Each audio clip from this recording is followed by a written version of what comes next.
West Side. Yes, sir.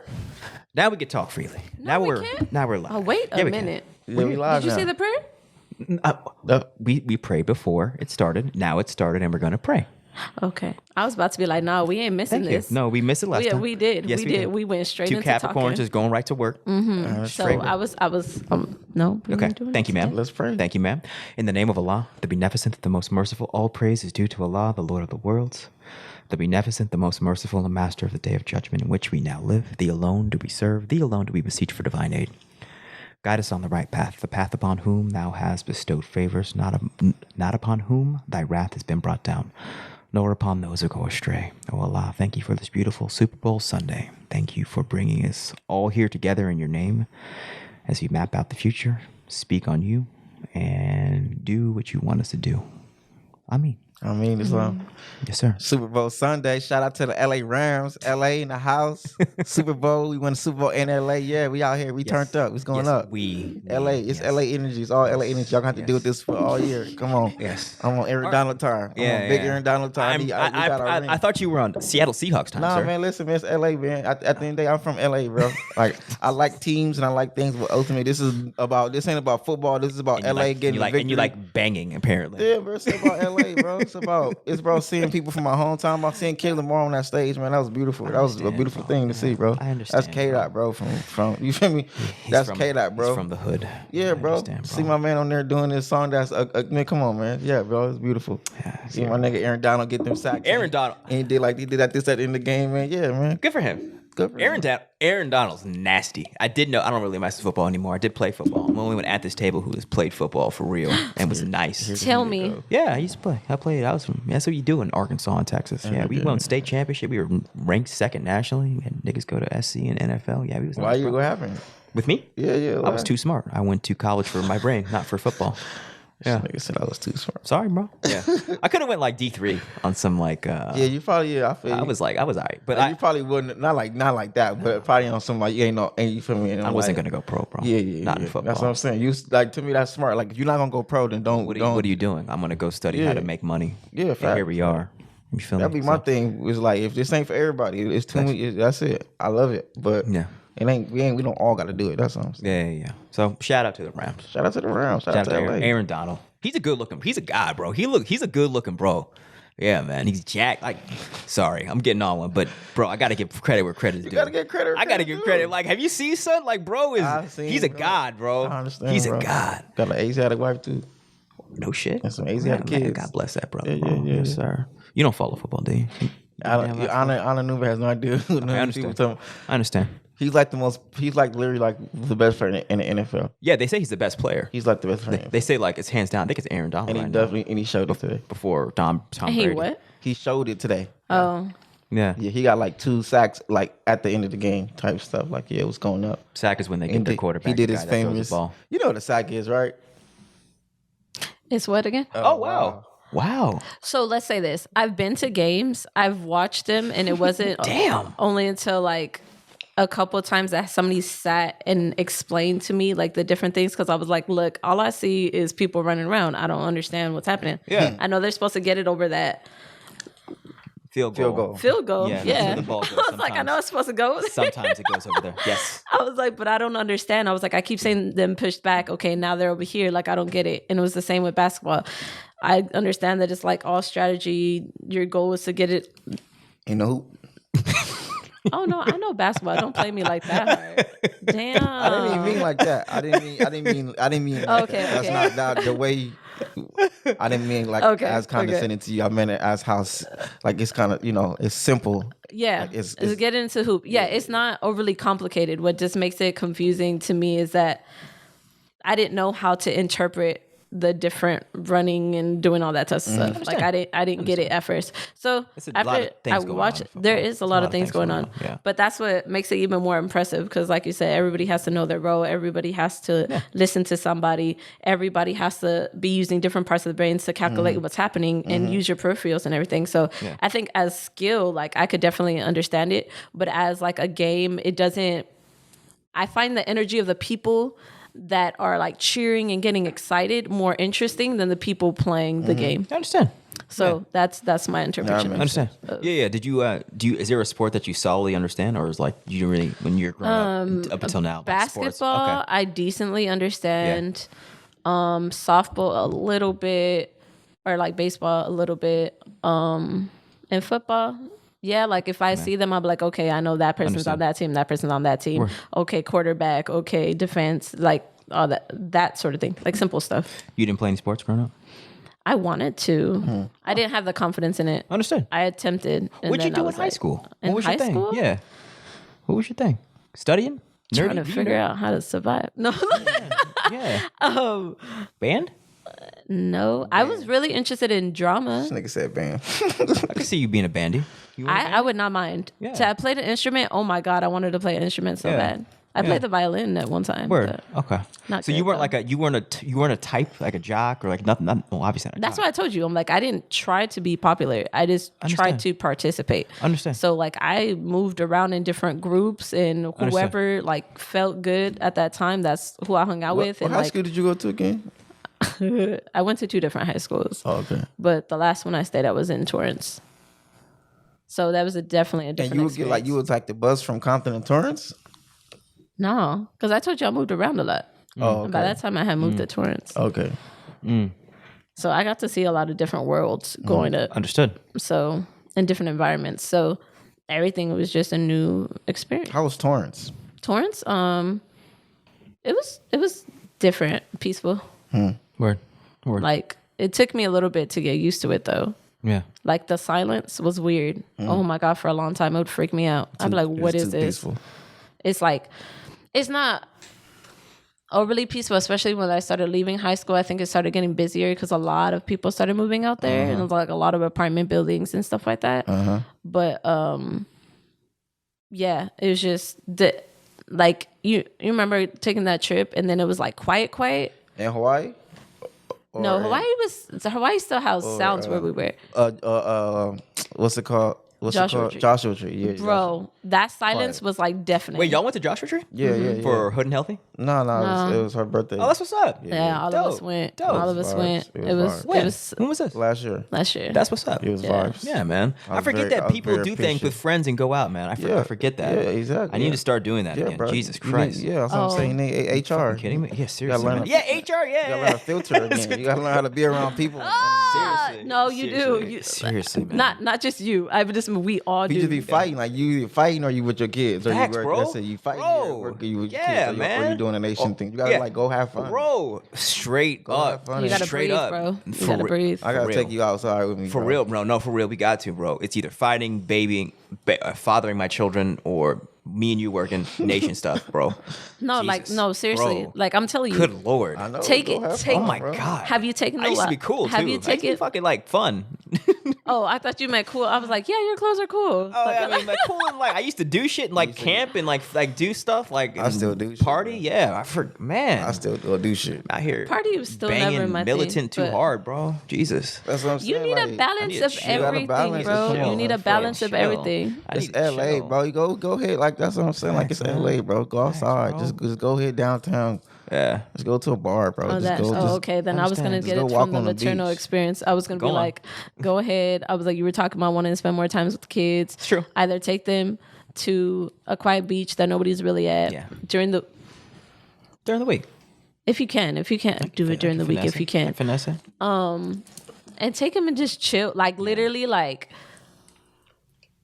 Just either I need to turn your chill. phone down low or just make it in your mind like you without a doubt like that is your time with them and you're not gonna prioritize anything else but them. And it's when I tell you the most beautiful like feelings that you will have inside when you finally just like release all of that, like all that stress, all that Yeah, worry and all that stuff, and literally God. just see how amazing and Yeah. intricate and thoughtful and how huge of a perspective they have. Like you will get filled with so much joy and like passion, fear sometimes, but you have to like work through it and be like, what is that about? Where is that coming from? Then come back to them and be in that present moment, because Facts. we get taken out of everything so much because we just, like we said, we just feel like we got to do, even yeah. if it doesn't. Me and her on some serious to do shit, bro. Yeah, it don't even need to be anything important for me. Always I'm thinking gonna we be got it honest. to do. Check mark, Yeah, man. It's like there's Capricorn, something- like something straight gotta be line. done. Just you got to do it all the time. I mean, things gotta get done. Things gotta get done, but it's still that balance. I that believe. can't consume your fucking thinking for weeks on end. Oh, that's bro. true. Yeah, that's man. true. And that's your boy. That's me. I mean, that's why I go out. You see me? I feel you. I work and then I go out. I feel you. I feel you. I feel you. I feel you. I feel you. I have a question. Go ahead, shoot it. As a Cancer, is that like no? I really want to know because I'm just playing. Go ahead. I started reading a book, but I haven't been able to go deeper into like. I didn't start from the beginning, so let's just say that. So, is that like a part of being a Cancer, or is that just a part of being Temu, or is like how we have the thing of like we always feel like we have to do, and that'll be like a part of our chart. Like, do you feel that that's a characteristic from that? Or I think it probably is a part of my chart to some capacity because I like being out. Like I like being outside at nighttime.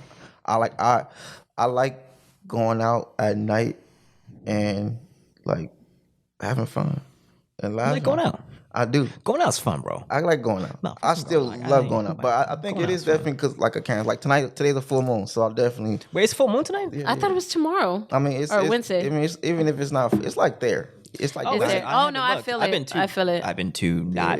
Yeah. You've been to what? Too busy. Jesus. Oh. I didn't look up. My God, it's full moon. I like going almost out. a full moon. I like going out, having some libations, talking to people, socializing. I like to network too. Like it's not just on some let me go out and be on some single nigga shit. It's networking. Like it's LA. You never know who you gonna meet. You always go outside. I hand out business cards. I talk to people. A couple of days ago, what night was that?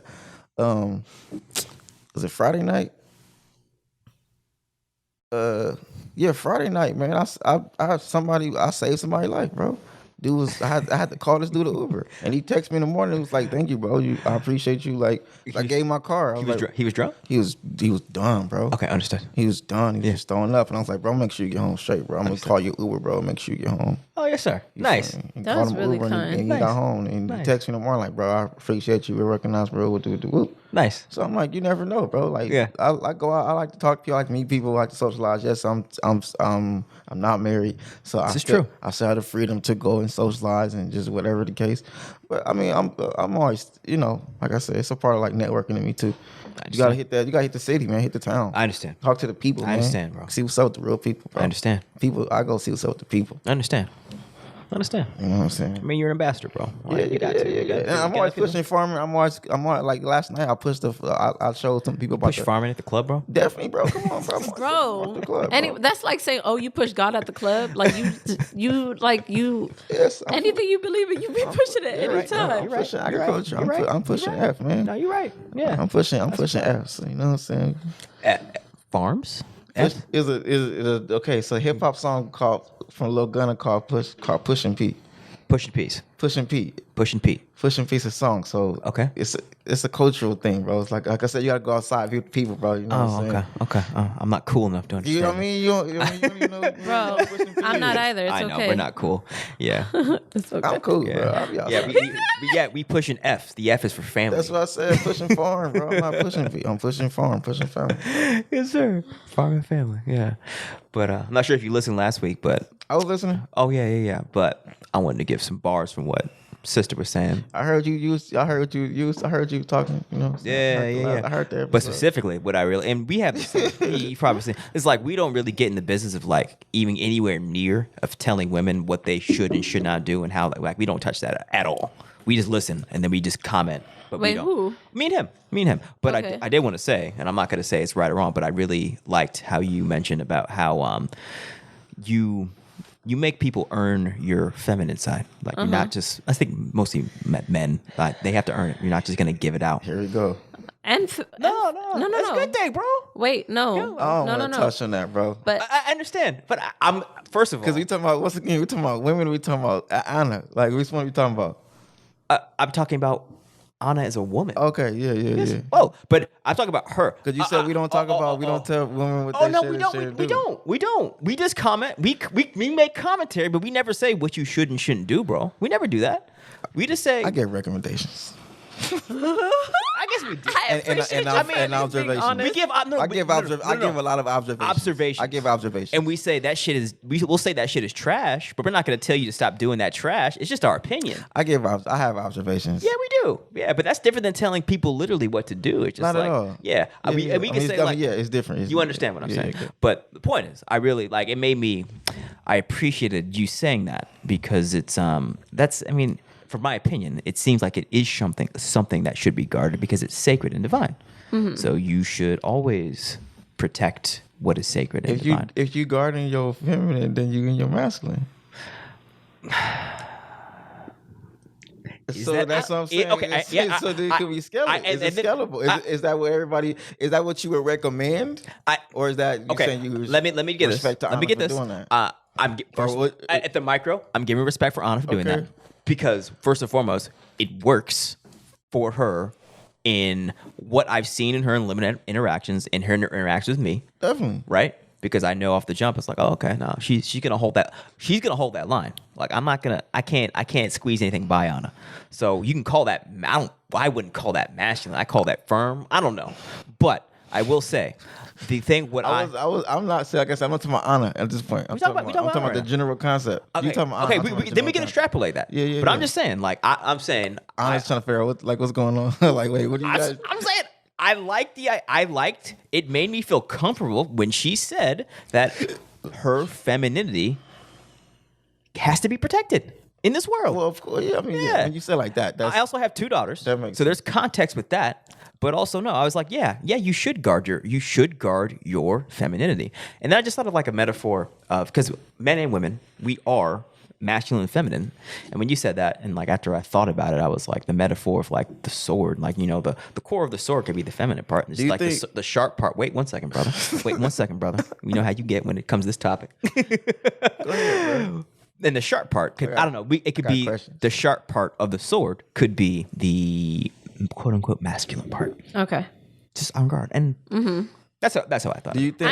I mean, there's a possibility that that's what it represents because some of them do have the thing around. So I could definitely see your perspective. And I also think like men should guard their masculinity with femininity.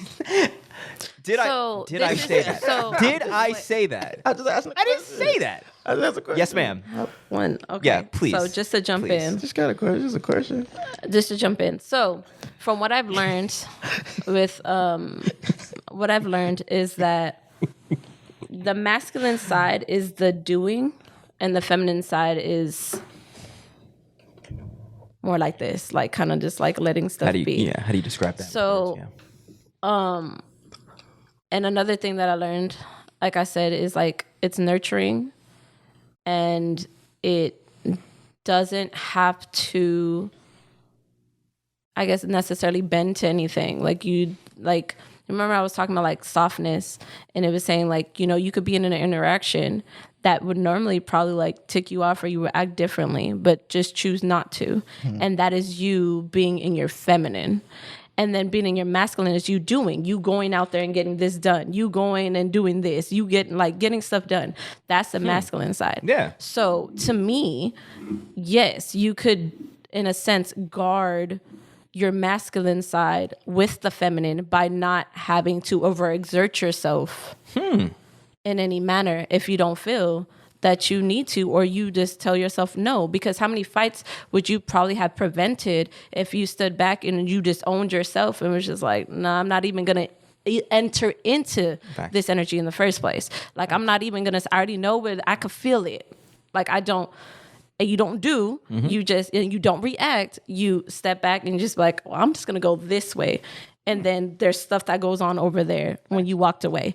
And some could call it intuition. You know what I mean? Like maybe, you know, they are a balance of the two and you have to have both of them, the light and the dark, however you want to interpret what the balance of the two are. Yeah. And people will consider as polar opposites perhaps, but they come together and they're a balance. Like there's no like, there's freaking balance. Facts. So that's my interpretation. Absolutely. And I feel like that makes me the most at peace with any understanding of that anybody has told me up until this point. Yeah. Once I heard that, I was like, that makes 100% sense to me. Yeah. So that's where I'm at.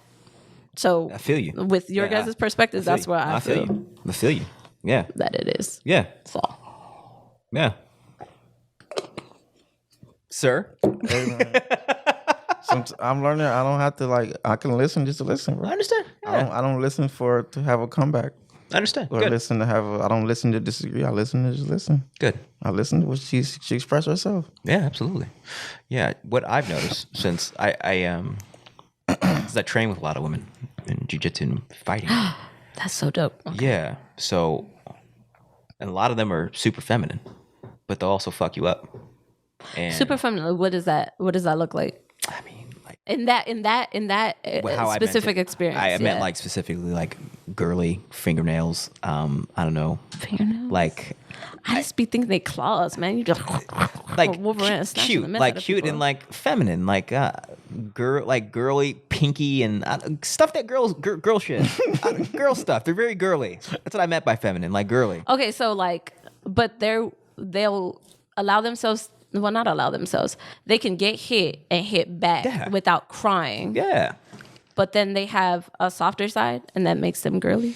I don't even know. I'm not even sure if it's soft. It's just like they do, I guess, stereotypical girly stuff. Okay. I got you. Like wearing pink unicorns, and like being girls and having like pink hair. Okay. And, like, being girls. Okay. They're girls. Okay. Yeah, Like, that is really They're not girly. like tomboys. Yeah. They're fucking girls. That's super really girls. good. And also like, not just like very feminine. Like in that, and I meant in that instance, like would wear like a very flowy dress, like not like a masculine business suit, but like no, very very womanly, feminine woman, and also very talented and will kill you.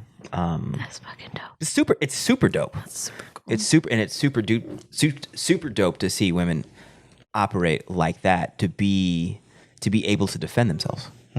Oh yeah. I think that's what it comes down to. It's like, and I get that with you. It's like, yeah, Is that and that's what I get. The energy you give is like you can defend yourself. That's all. I think that's just what I feel. It's like, okay, yeah, you got it. Yeah. I mean, yeah, yes, you would have to, just like you yourself as men would have to learn how to defend themselves, but you guys would have to do it in a different way. Yeah. You know what I mean?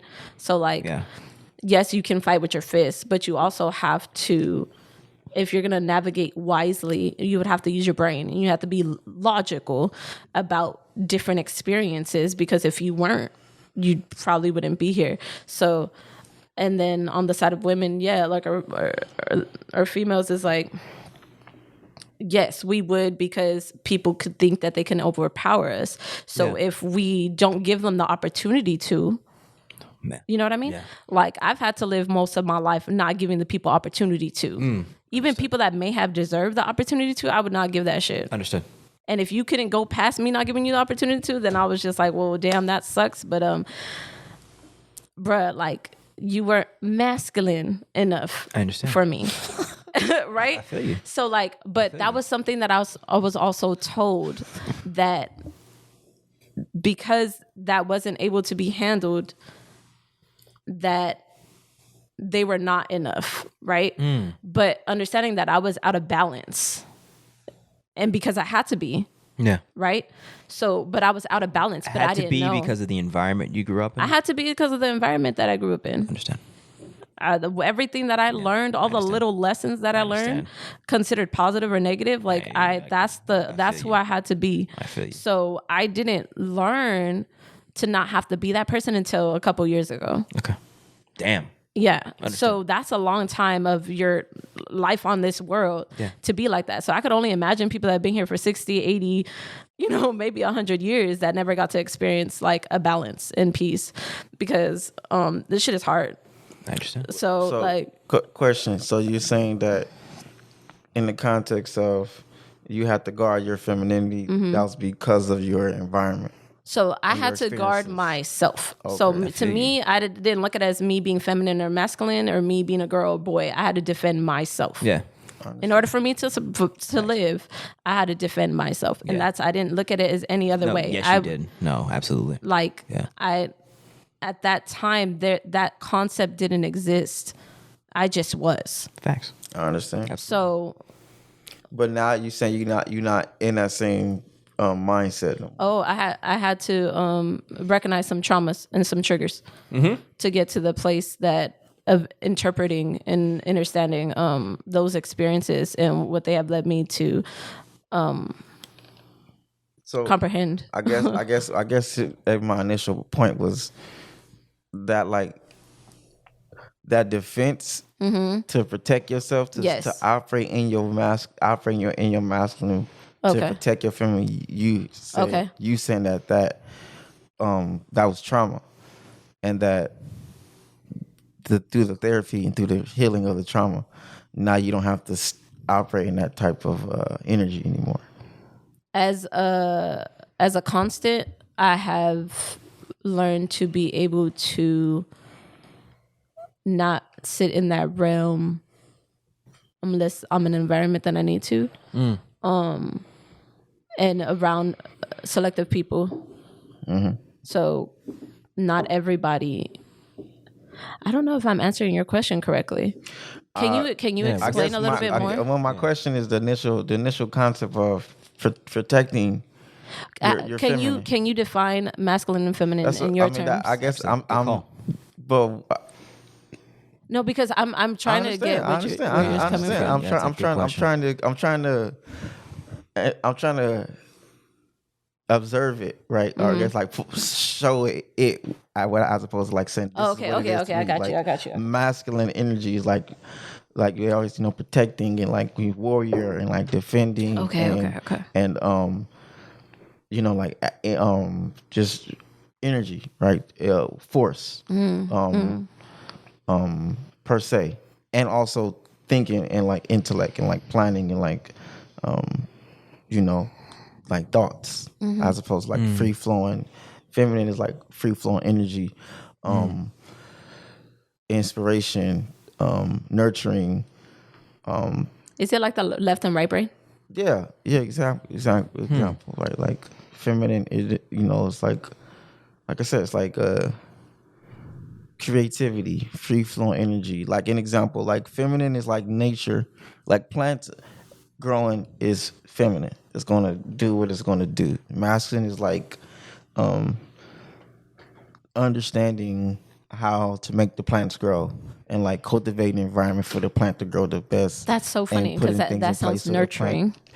I mean, I'm saying like the thought of it. Right, the thinking, the planning, the structure of it is masculine, and then like it growing itself is feminine. And I guess like it's nurturing, but but also like creating an environment, like the building the infrastructure. To me, like is like masculine. Oh, I definitely think that males can do that. Yeah, like I think everybody could do that, but I think in that more of that operation, I don't know. I still think like that balance. But that's in my personal experience. That balance to me makes the most sense for like just overall. And an example to make it simple is like a Lion King. Lion King is really simple, right? Like Nala and Simba.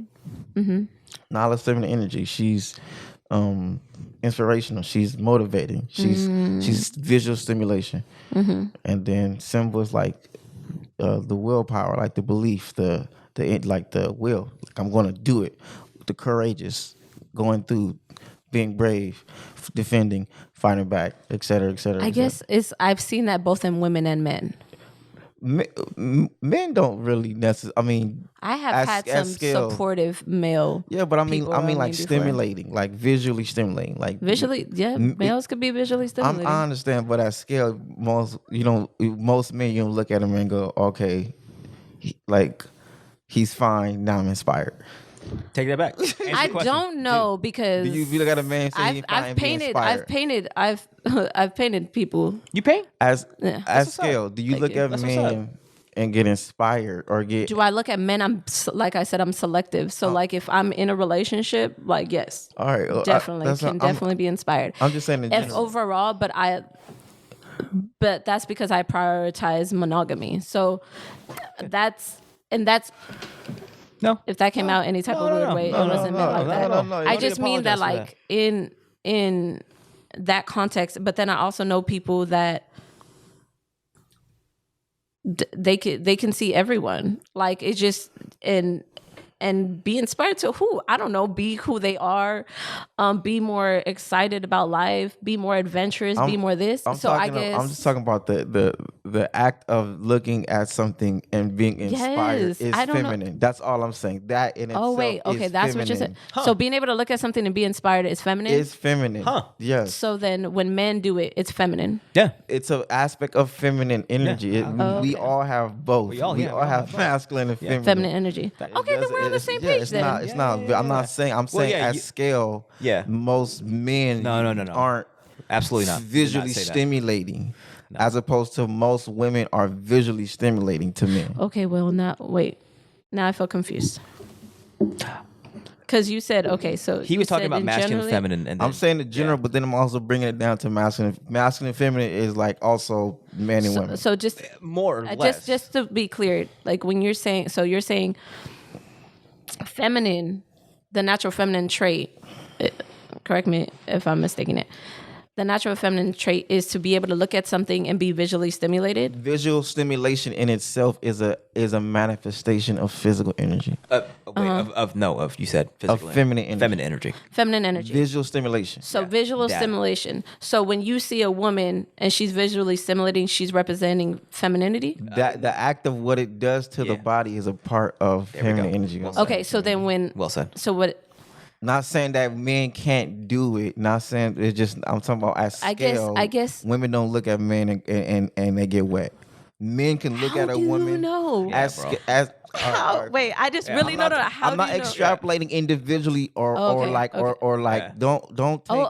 Just overall, like it's the whole experience. Don't focus on like on the 10% of the possibility. I'm talking about in general. Okay. At scale. Okay. Women don't just look at men and they get turned on. I got you. Men can look at women and just be turned on. So I do have a question. I do have a question pertaining to that. Do you think it's because it's not taught to be okay? That's why. No, it's just not. It's feminine and masculine. Men aren't that visually stimulating at scale. I don't know. There's a lot of naked statues and stuff of men and paintings, just like of women. Do you look at the naked statue? You know why we can't just have naked statues of women going around? Because we'll never get nothing done. That's a good point, bro. It's a very good point. Wait, are you guys serious? You guys can't control yourselves that much? It's not. This is how the masculine body works. It's not about control. No. We have an actual anatomy. Oh, hell no. We have a physiological. We are physiologically different. No. Our bodies do. Our penis has. You know what? It literally has a mind of its own. No. Wait, no, but you can't control arousal. No. You can navigate it, but there are times where you will be aroused. Here's my thing. Naturally, I guess and the you reason have to do something about it. I think that's an interesting statement is because I have read that both males and females, that when they are in a sense, like they could be getting raped, right? And they will both get stimulated. Like the woman could get wet and the male will be erect and not be comfortable. Your vagina is a vagina. So my thought is, that's if you putting something in the vagina, it'll naturally lube up. That's not true. She would know better than you, bro. We just talking about the rape thing. I'm talking about the same thing that you talking about. It's not. Continue. That statement is not true. I understand. Actually, no, I don't understand. You understand, and I'm shutting the fuck up. So we know. Okay, you love to focus on like the percentage of what I'm not talking about, and not the overall of what I'm talking about. My mistake. Okay, I'll sit back. You'll take I'll sit back. You'll take the anomaly and be like, oh no, that's not possible, or like it is possible, and you know damn well that happens rare, and it's not overall. But it still makes it possible. I know, but I'm not. We can. But if we're only gonna, I got you. When we speak in possibilities, then like you said, it'll just be a never-ending thing because there's no frame of like reference. Okay, then I'll switch. Anything is possible for anything about anything overall all the time. That is true. That is very true. That is very true. That's very true. And you do that. with him, and it's funny No, because okay. he don't like it, and I like watching him get triggered. It's fucking Like, funny. no. Yeah. What about that 3% of people? No. It's true. I have noticed that. The 3% of people don't. That is so funny. Okay, so I guess the reason why I bring them up though is because I have read about it. So Bring what up? Sorry, you gotta. like just anything when like I'm going back and like, but I've heard this or if I've experienced that. Cool. It's because I've experienced it. So in my perspective and in my life, I'm like that is not to be true. You know what I mean? Just like, you have your own experience with football and all that type of stuff. Like you could say things to be true or not true. And just like in yours, you could say things to be true or not true. So in my experience, your truth is not mine, like between what I've read and what I've experienced. So, but I could definitely understand too where you're coming from is like, let's clear this up. Which truth specifically is not Which your truth? truth? About him saying that, sorry, you said it better than I. He said that being Anna deals in. We talking about what? You talking about the possibility versus probability? No, I thought I think that in itself is part of feminine and masculine. I thought she was talking about Possibility and probability. Being aroused is a trait. Being inspired is a trait of feminine. What did you say about that? It's a feminine thing. Okay, are you talking about that? I'm sorry. I'm trying to say it like clearly. I'm not And that necessarily doesn't, opposed. it doesn't mean it's negative. It's just feminine. It's not. That doesn't mean good or bad. or up or down. It's just you ask like what's masculine, what's feminine. Yeah. Looking at something and it arousing you is an act of feminine Arousing. energy. Yeah, there or we go. it's stimulating you. I guess where I was getting confused is that's where I was trying to understand. That act in itself of being inspired visually is feminine. is a feminine trait. Like it's It's an something act of feminine energy. It's we an act go. of feminine energy. And good word saying act. That act of being aroused is a manifestation of feminine energy. So that whole thing is an act of feminine energy. It's So there's- if you act so like it's then- it's an example of feminine energy. So That's all I'm saying. I guess my thing is like me as a feminine, right? Or I appear as a feminine. Right? I appear as a feminine. Yeah. More so than masculine because you're a woman. Yeah. But yes, but you are both. But you're more feminine than masculine. That I could come out as a feminine. Because you're a woman. Yeah. Go Okay. on, go on. So, man, that makes a whole lot of sense about stuff. That women, Like what? that Like women just- are feminine. Like what? No, just like thinking about masculine and feminine and like how we come out, like how we like visually represent ourselves to the world. I think that's just very interesting to diagnose and go into that in my mind right now of like what that means. So I guess my thing is like, so if I went around and I looked at him and I was aroused, I'm an act of femininity. So if he looked at me and got aroused, is he now acting in femininity? That's a good question. Based on what we've said, yes. Based off of what you said. Because you said the act of being aroused is an example of feminine energy. So then it is not masculine. We're talking about two separate things. No, Okay. we're not. But, Hold on, let me arousal, say, arousal. Let me say of both. what I'm. Let me Okay. say Say it, no, let me because ultimately, I'm saying a part of masculine is the willpower. Is the part of feminine is like it's an example. It's called Het Haru or the house of Haru. Like for example, black people love TV. We watch TV. People love TV, right? Because we love visual stimulation. People can watch. You can watch TV, and it could go into your mind, and then it can like literally inspire you, and it can literally make you do things. Feminine energy is that ability. A part of feminine energy is the ability to see something, and then it like inspire you and make you want to do things. The doing the things is the masculine part. That's what I'm saying. But the act of being inspired is feminine. It's feminine. It's a Interesting. feminine thing to see something and be like, oh man, I want to Interesting. I want to go. Yeah. That's just feminine. Yeah, It's not a. It doesn't makes mean sense. that Well- men who get inspired are feminine.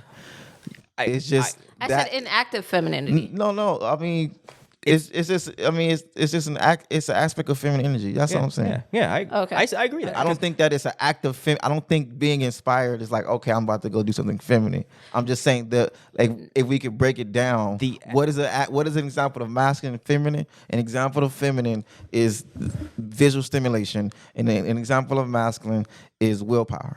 Yeah. So, and I think it's just all I'm like saying. cause and effect. But you need them because most people, you won't do your willpower if you're not visually stimulated. Yeah. If you're not inspired or stimulated, you won't definitely. work through what you need to do to accomplish what you need to accomplish. So peep this.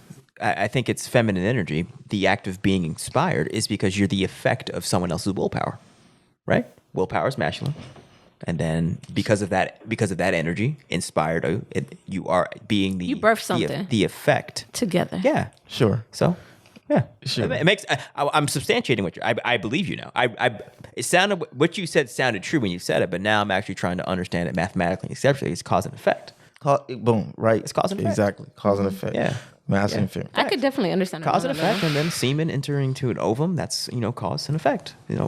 Cause being the willing itself even, to the ovum to impregnate to create life itself.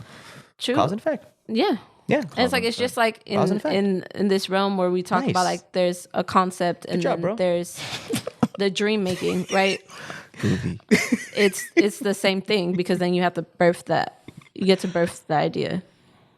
Go on with dream world. So go no, on. I didn't say dream world. Oh, I thought you said dream world. No. Then by all means, No, elaborate. I was saying the same thing as like, you're in this moment of you learn that you got a concept, right? And then now you're actually making the moves to make it happen, right? So you're like birthing. It's like in the act of birthing, right? Yeah. Because it's once the action is taken, right? So it's in the same of that.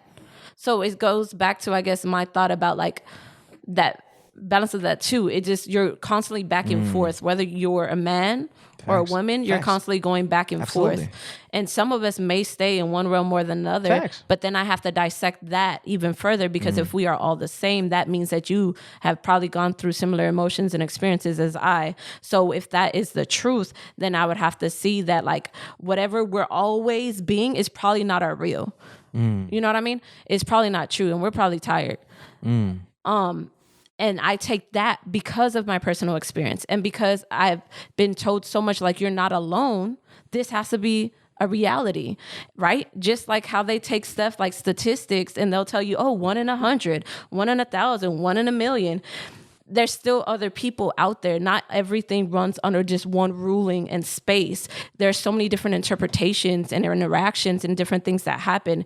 And though I don't know everything and I will never know everything, I can see that everything is just connected. So like whether it be considered masculine or feminine, it just all is one at the end of the day.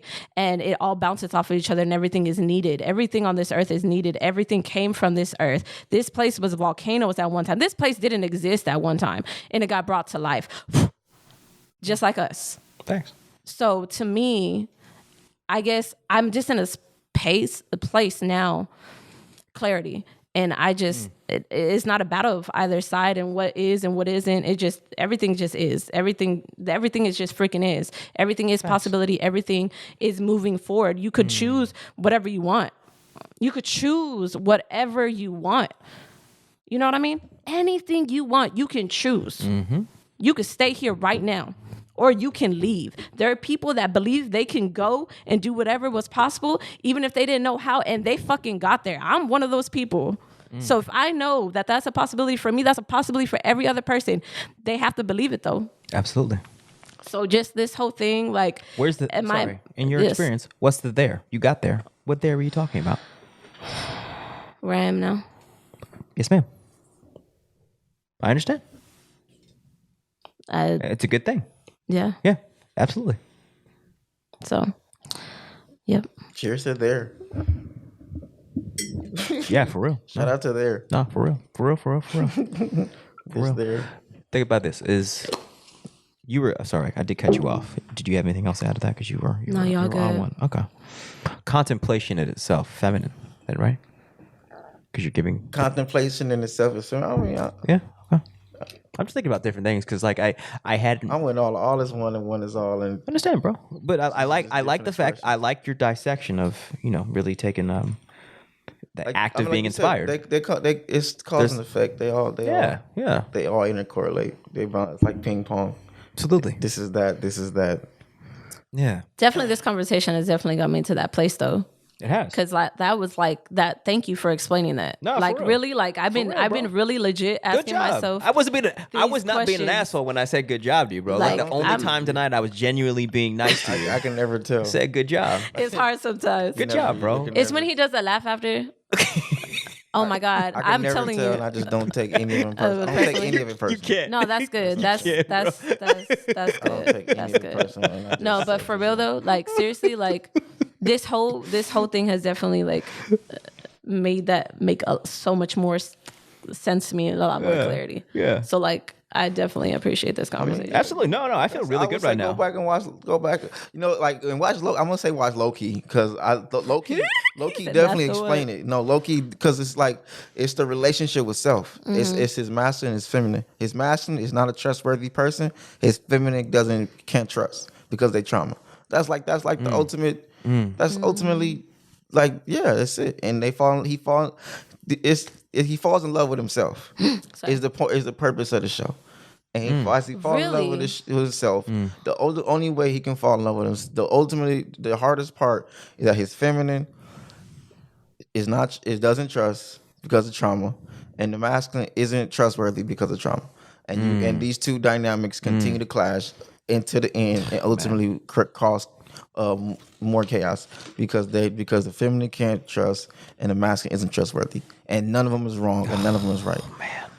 Fuck. And That's all what that, it is. and That's what it is, bro. Ultimately, That's what it is. That's what it is. So how do you fall in love with yourself? You gotta watch this show. Okay, you got me hooked though. That if we would have just went like, hey, you should watch it. It's a good show. Like that You made wouldn't me have watched interested it. in watch it. Yeah. Because I mean, ultimately, they're it's not deeper. lovable. They're both not lovable people. They're the bad guy in the story. So they're not. Their character doesn't have love on the cards. Like in their story, then- their character isn't meant to be loved and all that. They're meant to be the god of mischief. And then to me, shoot, and then that part is tricky for me too. But we won't dive into that one yet because I don't know if I'm ready to dive into it. When he said like, in a sense, are you saying that like he made to be that way? Like Yes, that in a sense, like that was his destiny to be that way. Yes. So then, Yes. But that's why he breaks the destiny by falling in love with it. Okay. That's the destiny. So if it's breakable, it doesn't mean that it's contractual. Like you don't have to, right? No, you don't have to. But ultimately, that divide, the trauma, you know what I'm saying? Like So then it's like, is it a matter of not healing? Yes, the trauma is what keeps them in this, and then the cycle which keeps them playing out this destiny. Okay. But they have a choice, and they can't make a choice together because at the end of the day, the feminine doesn't like trust, one of the and the masculine isn't trustworthy. So then I have to ask you this point. So like, So I love that show. the feminine. I went back and watched it a couple then the days ago. feminine. So is this what they mean by submission? Is like with the Yes. because it'd be so hard for the masculine because Trusting. of their not just like based off of trust, but like they're due, right? They're due. So in a sense, like, whoa, maybe that's what they were I mean, talking about. submission is like You have to step back. trusting. Yes, You trusting, just have to step back. It and doesn't just yes. listening. You listen. Yeah, that's Absolutely. true. Just That's true. I actually see that. listen. I can see But that. I get it. It's hard because you don't trust, because you deep down believe that, especially in our society, right, wrong, or different, most women deep down believe that they are just smarter than the man.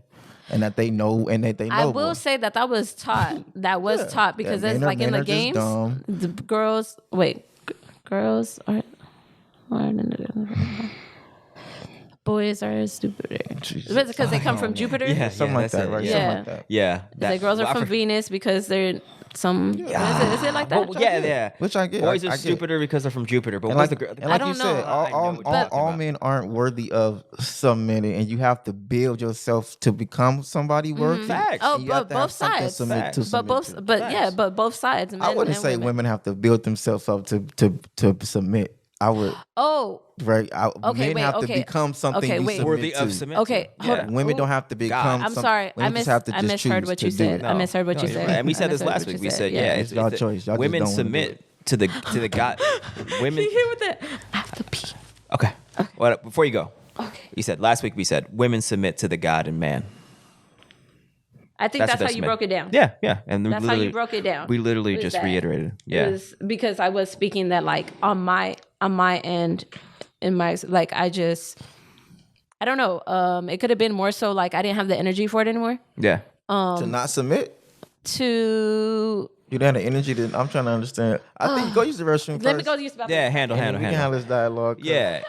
Because I get that conceptually, right? I get that conceptually. Wait, what specifically? Of, that women feel like they're not going to submit, quote unquote, until they find a man of that stature. And Yeah. I get it. Yeah. I get it. I'm cool with it. Yeah, me too. Let's be very clear. I'm cool. I'm definitely cool with standards. I'm cool with it. Yeah. Just understand then what come with it on both sides. Okay, specifically this, having standards and like giving me something to submit to. The fact that except that most women are going to only want to submit to the kind of men that a lot of women want to submit to. Understood.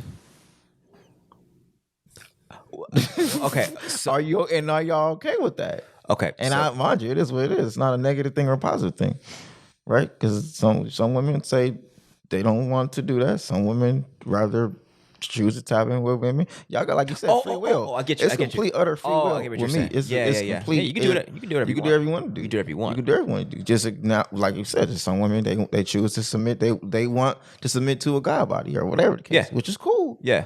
Which is cool. Yeah. If you feel like these regular everyday men aren't worth submitting to, cool. Yeah. Cause I get it. Most and when it comes to like men, only like 15% of men are actually going to populate. Like when it comes to men and women, most men at scale. I mind you, I've never really had like. I've had heartbreaks or whatever the case, but I've never really had a problem with women. I've never had a problem getting women ever. Like it's like. You feel me? I'm not gonna say ever, but since I've been an adult, since I've been like at least 21, whatever, I never had a problem getting women. Yeah. So I didn't really realize that like I'm rare. I understand. As far as like I forgot that, bro. I don't struggle getting women. Yeah. Right. It's the opposite struggle. It's just like, man, I gotta chill. Yeah, I gotta chill. That's me. Super chill. I gotta chill. I gotta chill. But I also accept that like chill. I gotta no. I gotta join the nation. I feel you. Bro, no. I gotta chill. I gotta chill, bro. I gotta chill. Which I'm chill. I got sat down. I'm chilling. Like I'm chilling. I just like to go out and have fun. Yeah. But I'm definitely chilling. You know what I'm saying? I'm getting older. But I guess my point is, most women don't want an average person or average man or regular man or whatever the case, and that's cool with me. It's cool. It's cool with me. I'm not here to say whatever, right? Yeah. Just then accept what come with it, then, which is you're not gonna have, I don't know. So it's like it's one of those situations. Well, this is a numbers game. You're gonna have your pool of men is gonna shrink. Your pool of men is gonna shrink. And then my question to you, any male or female, is like, are you prepared for that? Are you prepared for that, and are you worthy of what you want? You know what I'm saying? Because a lot of people aim higher than what they deserve, given what they got. Boom. You feel me? Which is understandable. I know a lot of niggas that are like, really, bro? You think you're worthy of that, and vice versa. On both sides. Some men trying to smash that, like come on men too. Like you can't be trying to. You want to date the baddest. All right, cool. Just accept what come with dating the baddest. And I had to learn too. I learned with like you know, dating full spectrums, dating really fine women, you realize what come with that. Dating average women, you know what come with that. I understand. Dating below average looking women, you know what come with that. Facts, man. Dating above average women, you accept what come with that. Man. And it is what it is. Absolutely. Man, yeah. This whole dating thing, man, it brings me back. It's fun, man. Well, it's a game. It's the game. That's a game. I forget what a game that is. Like, hey, so I didn't drink out of mine. You want it? Sure. I like dating. I like meeting people and getting to know people. I'm not the one who want to just. There, of course, since my sun signs in Cancer, right? We always want to just fall in love and nurture. But now I'm getting older, I realize I don't have to do that. I don't have to like jump into like I love you, you love me, let's be together forever anymore. Yeah. I don't have to do that. I could just vibe. We could just vibe and just get to know each other and vibe. I feel you. There's no need for me. Like right now, I'm 33. I don't have no children. There's no need for me. You get what I'm saying? To press the issue. Aren't you 32, bro? I'll be 33 in July, bro. So I just say I'm 33. I'm closer to 33 than I am to 32 at this point, bro. So I just say I'm 33. I guess you're right. Yeah, yes, sir. Shit, nigga. Yes, sir. Hey, that's the year. Trying to birthday check a nigga. Ain't you 32, nigga? Your shit is supposed to. Shoot, I heard something that Prince said. I'm a numbers dude, they bro. don't count, that he doesn't count birthdays. I can see that. Yes, he seems like some pretty. He's like, that's why I hadn't aged in 10 years. Facts. You know your boys are Jehovah's Witness too. I know you knew that. Yes, I did. Facts, actually, man. There's some Michael Jackson family was too. Donald Glover, Michael Jackson. I love this getting older thing. I like getting older. It's fun to me. I'm thoroughly appreciating it. Bro, I thoroughly appreciate it too. The place that I am now, man, I was just telling somebody recently, I was like, I was like, I feel like I'm becoming, what happened? Continue with that. No, go ahead.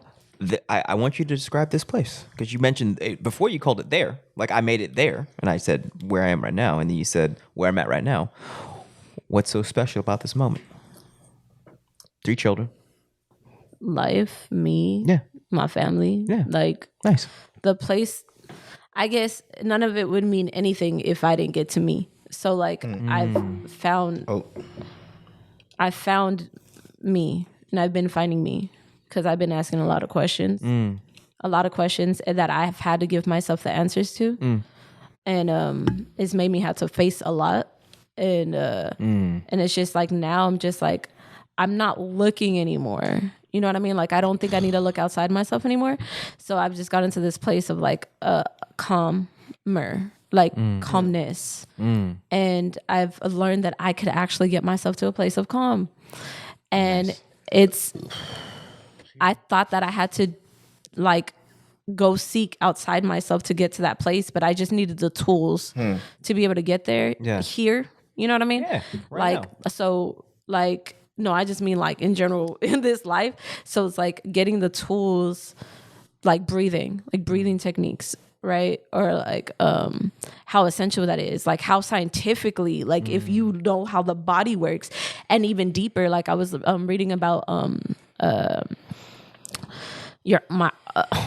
the hearts, right? The heart muscle, the cardiovascular muscle, like just reading about that, and then interpreting how your body processes food and water and nutrients, and how it travels through your body through like we think as far as like, oh, you eat food, it goes into your belly and then it goes down and it comes out, and you're just like, that's how that happens. I need to keep eating.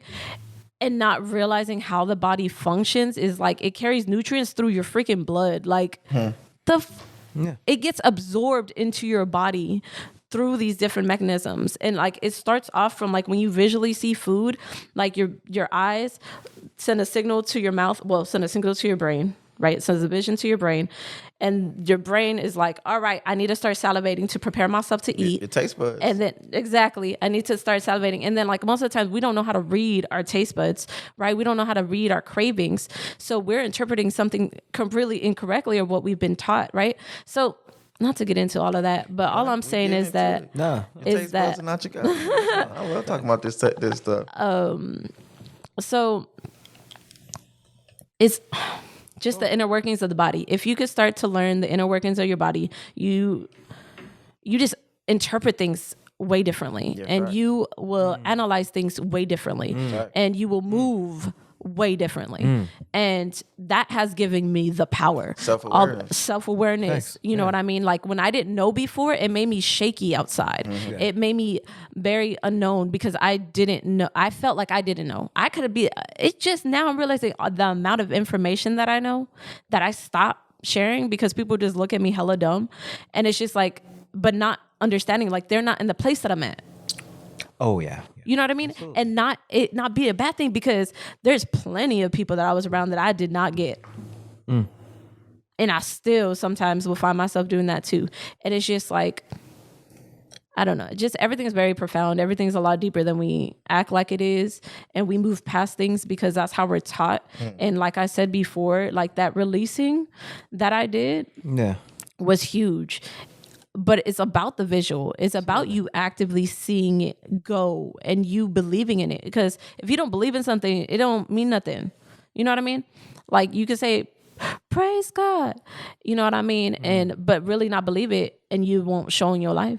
You won't move about in that way. You get me? So it's just like, we tell on ourselves all the time. It's just, how do a lot of us know how to read it anymore? You know what I mean? Like we have so many distractions, and it's not like everything's not our fault. Like we have definitely been trained in this manner one way or another. You know what I mean? Whether it be at home, whether it be in school, whether it be media, whether it be people passing by, whatever. You know what I mean? Like 1 second could be your biggest experience in your life that you can never forget. You know what I mean? Like, and to know that, I don't know, just there's just a lot of different things. Like it takes 10, like you have to find like 10 nice things, or 10 nice things need to be said to you to write something bad that was said to you, or something that was wrong said to you. Like it takes a lot of like, it takes like 10 positives kind of thing. No, understood. To, you know, to replenish. So it's like the amount of energy that it takes to have to come out, but it's not like it's unattainable. And you know what? Now I want to go back and dissect that too. Because I'm just like, positive is very powerful too. Yeah. But you need both positive and negative. And why does it take so much? Why does it take so much to outweigh the negative? Yeah. The way our Trauma. minds is conditioned. Probably trauma, because you get triggered more with. So then, is it a scientific? Is it a scientific definition, or is that more like an emotional? Like I think it's it's probably more emotional, right? Not scientific. Well, I think because if you think of like, they're not mutually exclusive. It could be both emotionally and scientific. They're not one or the other. I don't think. I think it's a scientific way of viewing stimulus. Yeah, because it's how does what's going on to yeah. I'm just listening. Yeah. It's just questions. I'm just asking questions. Y'all went deep real quick. Yeah, super deep. It's been kind of deep. No, it's just like it went deep when I'm gonna just. Can I have another one? Another coffee? No. Another incense. Incense? Yeah, is it easy? If it's not easy to get, I gotta get up out of my seat. No, you're good. You're good. I thought. No, you're good. You're good. Yeah. No, because it started off when you talking about the polarity of masculine and feminine and how's the balancing act, and then you went in with talking about the instantiation of feminine energy in regard to the act of being stimulating, inspired. Yeah, you're right. So, but we're dialing back the layers of the. I don't know. Inarguably, the most two important polarities of energies of our life. I mean, everything that's everything. So it's add, addition, subtraction, light, dark. Yeah, yin yang. Yin yang, up, down, left, right. Yeah. So, yeah. Polarity. Is that the title of the episode? We'll find out. I'm big on polarity. I'm big on polarity. That's why I like going out, because I like polarity. Me too. I like going around different people, around different environments, different cultures. Yeah. Different settings. Yeah. You know, I like being around different stuff. Yeah. I'm thinking of why you make that face? No. I just went in because I'm just thinking about, because we talking about, I'm just like the label of bipolar. I was like, everyone's bipolar. Oh my God, I was just thinking about that Everyone's other day. Bipolar. Everyone's got two polars. Everyone's got two polars. Everyone's bipolar. Like, I know it's funny because everyone's bipolar. You was saying that, like, something about like wanting to show like the real me more. Yeah. And it's like they all are me, you know. And I'm like accepting that. Like I do have multiple personalities. I'm this way when I'm around these people. I'm this way when I'm around these people. Or like we have these common interests. So this energy of me gets pulled out. I'm able to be in this, and like I said, when I moved to Hawaii, that was the first time I was like, oh wow, like there's like I was able to really do something I never really been able to do, and I realized I really like doing this. You know, I never was able to just lay on the beach all day. I realized I really like just laying on the beach all day. You know what I'm saying? Or like just like different aspects of myself. Like you saw when I went to Hawaii, there's a different side of me that I'm just not able to do when I'm walking through Compton. I mean, I still do. Right? On my hood, I still say good morning, people. But like, I'm just it's different energy. You know what I'm saying? That's all I'm saying. So I just be in different places when I'm around different people in this environment.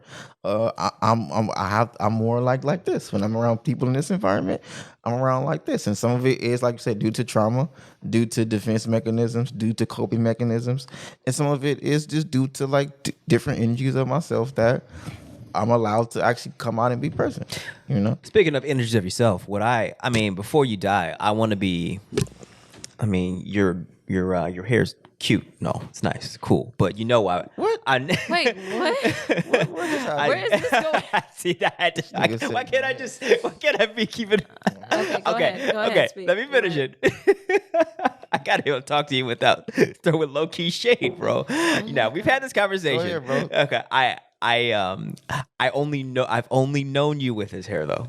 I didn't know you. With a fade? Yeah, bro. Fade, bro. I need the fade. I want the fade. I want the 360s, bro. Nah, man. For what, man? I don't know. You know why? Nah, bro. You know why? I might. No, You know why? I might have to do it. I might. You know why, bro? I might have to do it. You know why? This was my rebellion. This was I understand. This is my free spirit. But you know why, bro? Because you know why. I gotta be a clean cut nigga. Well, no. This has nothing to do with like presenting to the world. This has purely everything to do with like me wanting you to be my nigga. You know what I'm saying? I understand. Because let me say, because when I saw, because I've only seen it on your Instagram when you in Hawaii, before Hawaii. Before Hawaii. That was the year I stopped cutting my hair. Yeah, that year. Before Hawaii, and I was year I like, stopped cutting my hair was the year I moved to Hawaii. Well, okay, and let's be real, that's the version of you I saw in my dream, getting money for. That the dude. pre-Hawaii nigga. Yeah, bro. Pre-Hawaii nigga was like corporate, bro. Was job, big job. Job, man. Yeah, job, and it's job, like, job, wake up, yeah, job, and we, 2 jobs, 3 jobs. Yeah, and we know with the hair, your hair now, it's just I don't know what word we use to describe it. It's rebellion. It's rebellion, it's mystical like rebellion. Yeah, mystical. It's a better, more apt word for like. It's free. It's literally I have free forms. I don't. It's hippie. It's hippie. It's hippie. I definitely, but it's definitely it changes the narrative. Yeah, it's hippie because I don't look like a professional and highly. I don't look like myself. Facts. Facts. To Anna, you know me. Yeah. So it's different. You only know me because you know me. Yeah. Right. But the average person looking at me wouldn't with a limited think, perspective. The average person, right? Don't do that. We're gonna do it. The average everyday person would look at me and wouldn't expect me to be who I am. Yeah. Which makes it even better. Yeah. Exactly. Yeah. Because I open up doors and I push narratives and I push conversations. I open up people's mind to what they think of black men. So then why would that ever have to change? Because I'm growing up. It's true. Oh, well, okay. If you're speaking in the way of like, okay, this represents my rebellion, then I could definitely understand. And you're like, I'm not being rebellious anymore. Yeah. But if we're saying on the context of like visually as because you have locks that you don't look like you belong. But I have to actually, that is true. And I have to accept that. I have to accept that that's true. And I have to accept that. Doesn't mean I'm going to cut my hair right now, but I do accept that dreadlocks do look unprofessional, or however we feel about it. In a corporate setting, free flowing, unorganized, free flowing hair, it doesn't look. So it doesn't look hair. Yes, Anna, yes, and it's okay. And it's the truth. It doesn't mean I like it. It's true. It doesn't mean I like it. It's true. And it doesn't mean that I'm going to just bow down to it. But I do accept it. I'm defending him. I do accept it. Leave him alone. Right. Yes, accept it. I look more mature, more professional with a fresh, clean cut fade. I guess I'm not challenging him. I'm challenging the perspective of whoever has those beliefs. No, but that's not fair, because like a part of we are growing up. Yes. And a part of growing up is accepting that everything isn't the way we like it, or everything isn't the way we wish it would be. Facts. And there are certain things that we do have to, that I'm learning. Yeah. I have to accept as I'm getting older, because I'm becoming a leader of the world. That's the plan. Like the plan is like a leader of the world. Facts. Right? Yeah. So certain things I might not necessarily personally like disagree with, but I do accept that generally, like I said, there are a lot of crappy people with I know. So I'm just like that are empowered. So I'm just like, and they don't have locks. So I'm just personally trying to. It's not about morality to me, right? No. I'm not dealing with this like good or bad. This is what it is. Okay. And I'm objective. So even let me separate the whole conversation. This is general speaking. So totally fine if that's the way you want to go. I guess like I said, I'm still challenging that whole perspective because I myself am growing locks. So to me, I guess it's bothersome that I would feel that I would have to yet again change myself. And it's not like I'm not doing nothing to nobody. I'm keeping myself clean and fresh. You know what I mean? Like but you could do whatever you want. Exactly. But I guess in my perspective, world. This is a part it goes back to like we talk about arrested development. It's our first time getting older. Right, us millennials. No, you're right. Okay, us millennials, we're the only ones who really want we believe that the world should conform to us. Oh my God. And that the world is supposed to be the way we want the world to be. Right. So we continue to try to create the world the way we want to see them because this is our first time growing up. Now that we're growing up, we're realizing that the world is not going to conform to the way we want the world to be. And there are certain things that even though we don't like them or agree with them, this is how the world is. Yeah. Now we're stepping into like the world stage. I'm learning that the things I'm doing as an ambassador, as a diplomat, that I represent much more than myself. Yeah. And so on one hand, having my free flowing hair, right? Hippie hair. So then my question is it just visually? Yes, but visual is a big. It's once everything. Again, visual is stimulation. Visual is what it is. Yeah. Okay. Yeah. Okay. And it's like, and I think the question that you're asking yourself is like, my life trip. Do I? By I mean you. Do I want the narratives that are attached to this free flowing hair, to this hippie hair? Do I want to carry these narratives with me to where I'm going? Right? No. For me, it's knowing the reality. Is it work? Knowing the reality and knowing what I'm trying to accomplish. Knowing that what I'm stepping into. Knowing what's the reality of things. Which one's more important? Me holding on to my hair and say, "Oh, well, I don't want to conform," or getting bills passed and changing things and getting hundreds. You know what I'm saying? Being a leader, being a representative. So then it can be just that place. Like I guess it makes sense of like not having. This can get in the way of that. And is it worth it? It's my sense of individuality and my sense of, like I said, rebellion. It's a good question. I'm growing up now. I don't need to rebel anymore. I did it. We know what it is. Westside Compton, I got put on for my city. I don't have to do the rebellion thing. So I'm not saying I'm gonna cut my hair today. I just accept what comes with it, and if I do, and that might happen in the future. I accept that this does make me look like a hippie, like a free fluid nigga. It make me look like a nigga who trying to get hundreds of acres and trying to grow a community and trying to run grocery stores and cafes and et cetera, et cetera. And I'm not saying yes, we can deal with the possibility that I can do all those things and still be a free spirited, free flow, have my hair in free flow locks. I mean, I guess that could happen. It's not but it could. I guess that energy is not attached to your hair. I guess that would be the end of the thing. Is just like that's what I'm saying. You know me. That spirit is still gonna be you with it or without it. Yes. So I could definitely understand that. Yes. I could definitely understand I don't have to rebel or project rebellion or project I don't care. This shows I don't care what you think. I don't. Yeah. Because I don't. You don't. But I do understand that saying I don't care what you care, saying I don't care what you think, it can get in the way. I got you. And it can and then it can turn into this more than what the work. That's true. I want the work to be the focus. Okay. And I will say this: when I first, because I met you you had locks, bro. It was baby. It wasn't like this. Was it? Nah. My hair grew really long last year. I mean, you had long hair. You did not have. You did not have. It was just starting to fall. Oh, down. you mean like long for a guy? Yeah, for him. It was just starting to fall down 2020. Yeah. It was just starting to fall down. Now I'm looking at my nigga. I look my nigga out here. I love my hair. It's good hair, bro. I'm not mad at it. I love my hair. But I just want to because when I met you, it's like, bro, it's like, it was the meeting of the minds. It's like, and I heard a lot about you. It was like, I can't wait to meet this dude. And I saw your locks, and automatically, I knew that you were in a specific type of Negro. Yeah. No, sorry, black man. I don't want to say Negro. Negro, not Negro. You knew okay. Okay. Oh, like he fit the type. Okay, he fit the type. It's a type. Okay. It's a hippie type. It's a hippie type. But not a bad thing. But like I was like, oh, cool. Like, but it made to me like when I see that, how do I say this? Like you're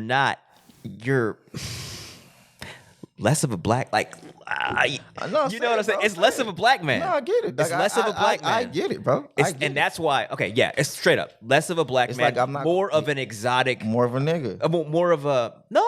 No, more like a hippie, a Hawaii. Like I'm free. Yeah, I'm free flowing, exotic, like kumbaya type nigga, bro. And I'm not. You're not that. I'm not. I'm not. No, not. I'm really on some exotic, like let's do some business. Exactly. So like, you feel me? I'm an author. I'm a book writer. Yeah. You know what I'm saying? I'm a chef. I'm a like you feel me? I'm now I'm an actor. Yeah. Thanks to Honor. Yeah. You know what I'm saying? So like I'm about work, bro. Let's get this work done. I'm not no sit around and pray, meditate all day. I'm about wake up and get some work done. No. And I get it. I can come off like I'm just on some. Let's just sit around and smoke weed all day. He's been so patient. I've been wanting because it's really I want to explain what I feel when I see you with the fade and the 360s, bro. Because it's very real, like that the feeling I feel. Because I've only known you in this element, and this hair is definitely colored how I always handle you, how I treated with you. It's like, oh, he's cool. He's cool. Well, I get you. He's cool. We stepping past that. But not like this is not a slight against you. It's not. But he's not a killer. I understand. You feel me? I understand. I'm more Killmonger. You're not. Yeah. You're a Killmonger, it took me a while to see the Killmonger. Like, oh, this nigga's so cool, man. He's a hippie Peaceful? and he grows plants. He's just like me. It's like, but it's not a bad thing. Peaceful? I was like, you seem like peaceful. Yeah. No, I'm Killmonger, which is I'm very militant in my own ways. Yeah. I just don't come off across Facts. how I'm very militant and very war-minded. Yeah, bro. And like, but I just go about it in different ways. Yeah, man. Like essential oils is like warfare to me. For real. No, for real. We need medicine in our hood. Yeah. We need to be able to navigate our emotions. And that's what it comes down to, bro. Right? When I see the healthy is warfare to me. Writing books is warfare to me. Do you know what I'm saying? When I see a brother with a nice lineup and a fade, it's like, it's militant. It's a militant haircut. I understand. You, like literally in the army, I couldn't have my hair like this in the army. You can't join the nation. I literally would not be able to have the nation. You can't join. Even though I'm talking about the army. You can't. You can't. I can't have my hair like this. You can't have a beard. They make you cut your hair. Yeah. So this is what I would say. It's rebellion to the system. Yeah. But it's like I don't have to rebel to your system no more. Yeah, exactly. Yeah. Huh. I don't have to rebel. Yeah. I realized I'm getting older. Like I said, my first time I'm getting older. I realized I don't have to really rebel. No. I just have to you feel me, actually understand the system. Now it's like now we in this level where we really seeing it for what it is. Yeah. And you really see what's going on. It's a different energy. It's not. I have a different energy. It's not rebellion. Especially going to see them. I don't. It's not exactly. rebellion at all. I don't have I'm not rebellious. Rebellion. It's really on some. What do we rebel? Like King. I'm on King time. No, facts. I'm on King time. Yeah. After I seen them 400 acres, it's like I can't be rebellious no more. You get what I'm saying? Like we have to do this. We have to make sure we have to build a community. Yeah. You know what I'm saying? Using all available tools. Yeah, like we have to build a nation. Like it's real. It's not like, it's not like an idea or a concept to me when we talk about like build a nation and like no. Like we have to really do it. We have bro. We have to get a lot of land and we have to house people and we have to educate people and we have to feed people and we have to distribute information, food. We have to do this. Like that's my mind. So and you can't do all that with the attitude of fuck these niggas, bro. I can't. You can't. We can't. You can't. We can't. We cannot. Now I'm like learning, like we're learning about how to put things on the budget of California. I'm learning how to be an advocate. I'm learning how to be a part of, like we're a part of literally writing bills. You know what I'm saying? Yeah. I'm a part of like understanding legislation now. So it's like, it's a different lane I'm in, So as I'm operating in this lane, what come with that is what come with that. Yeah. Which one is more important? Yeah. What come with this lane is more important to me. Because like I said, now I'm not rebellion. Facts. Now it's like I'm trying to act, not trying. Now I'm a part of like implementation of like things that, like implementation of visions that took us 20 years to get here. You know what I'm saying? Implementation of things that people have given their all to be able to get us to this point. And now I'm working with them. Now I'm having conversations with them. It's like okay, it's deeper than just how I feel. Facts. It's deeper than just me being on this committee. Now it's like we coming together and then bringing people in and then trying to build, working towards really building things and really like doing stuff. You know what I'm saying? Like it's deeper than just like me trying to, just like I said, it's no more like rebellion. It's like business. Yeah, now I'm corporate. I'm becoming corporate, bro. And now we're working hand in hand with people who we once were quote unquote in rebellion against, bro. So it's just like we're waking up, we're growing up. I get it. And I want to close I'm gonna close the hair part, but when I see you with the fade and the 360s, it's like it just reminds me. It's like, nah, man, he's one of us, bro. Like he's one of mine. That's my nigga, bro. That's my nigga. That's my nigga. That's my nigga. I love my hair though, so it's it is, like I said, it's not a slight against your hair, bro. But you know exactly what I'm saying. You know damn well what I'm saying, bro. You know damn well what I'm saying. And Allah showed me that too, bro. Like don't get it twisted, bro. That's your boy. So when basically, based off your dream, like once he cuts it, you know that you're close. Damn. Say that again. That might be the facts. Yeah. So I said, so once I think so.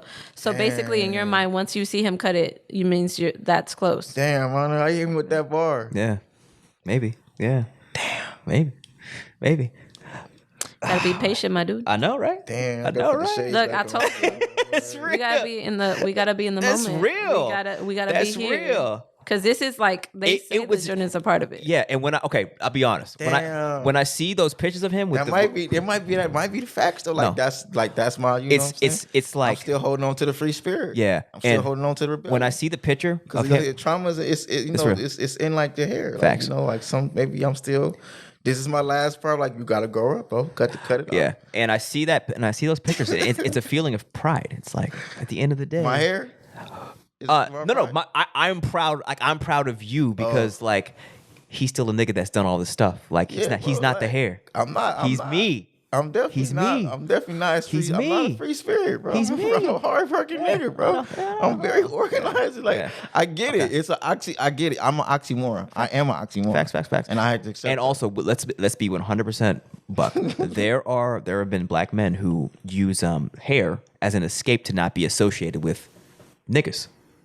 As like I'm not that type of nigga. Definitely, yeah. You know what I'm saying? I'm not the one that looks militant. I'm not the one that looks, because the thing is, like we look militant with a nice crisp fade, bro. Yeah. We look militant. super militant. Like, you look like everybody's on the same page.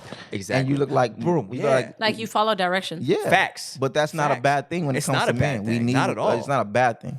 We definitely need free thinkers. We definitely need individuals, but we also, as an army, you need to be able to follow direction. You need to be able to move as one. Exactly. I'm like UCBs. Exactly. And if it's one nigga, and if everybody in the army got low cuts, and then you got this one nigga with this, you know what I'm saying? No, I definitely can understand it. I've taught classes. Facts, you get man. that one person, it definitely will disrupt. But then you also have to bring that one person back.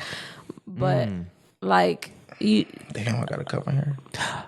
I mean, no, yeah, it's gonna. I mean, bro, like, and like a second, this is not me. That's not what I was saying. Yeah, me neither. He said it. And it's like I no, like, that's not what I was saying. No, I'm talking about. That's how you took it. That's what's on my heart. Oh, okay. I mean, I definitely wouldn't stop you. Shut up. I definitely wouldn't stop you. But this is not what this conversation about. Because if I told you, I would just tell you, cut the shit. You know what I'm saying? That's me. But no, I like it. It looks good, bro. You brought it up. It looks good, bro. Looks good. I know it look good, but it look like what it look like. But exactly. I don't look like you know. I mean, I'm just saying. I haven't seen us together with fades and like. Yeah, it shit would look kind of dope, bro. Shut up. Shut up. Bro. So on 2 points. I look good with my face. I look good with my face. You look good, bro. Yes, you do. I look good with my face. It shit looks dope, bro. He does like tapers with his hair, and it looks nice. No, his hair looks nice now, but when I saw the fade, I was like, oh shit. All right. You know what? We in the building, bro. Then we're opposite. We in the building. We're opposite. We in the building. I like this way better. I told him, like, when I look at his old pictures, I'm like, I would not. I'm not a black man. I am definitely not a black man. I am definitely not a black man. Mm-hmm. Yep. I was like, we would never have interacted. I look rebellious. That's why. And wait, when do you look rebellious? I look rebellious right now in my hair. No, but I said like You rebellious. That's why I need you deep down. You got you rebellious. Is she? Yeah, honest rebellious. I mean, I have some sides that if I don't think something's right, we had a whole conversation about Anna rebels because everything I say. Remember, Anna's like, no, forget the majority. Why is it? No, wait. Yes. Why is it considered rebellion though? Rebellion isn't. My hair's rebellious. It's actively going against what I know is the straight and narrow.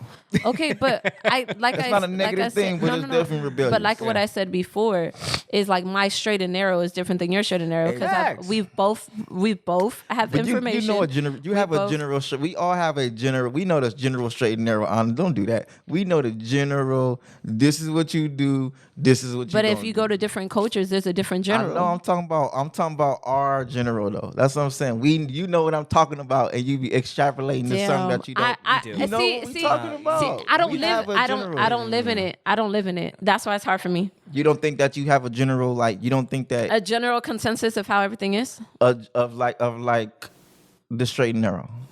Like you know the straight and narrow path. You know what would be considered a straight and narrow. I mean, it depends on where I'm looking. If we're talking about religion, yeah, I could see the straight and narrow in that. If we're talking about the path that we like our day to day, I could get that. Relationship structure, they're each different. I know. Each of them, you know the straight and narrow. Yeah. Okay. Yes. And how many of those do you rebel against? How many? I would say most of them. I don't think so. Okay, half of them. That's why I see her. I mean, I see you as pretty conventional. You know, I see you as someone who grew up in the faith, in a stricter household. What'd you say? I mean, and you I wouldn't consider you conventional. But look, from my vantage point, I see her with define conventional. In the way that you're speaking. Conventional adheres to.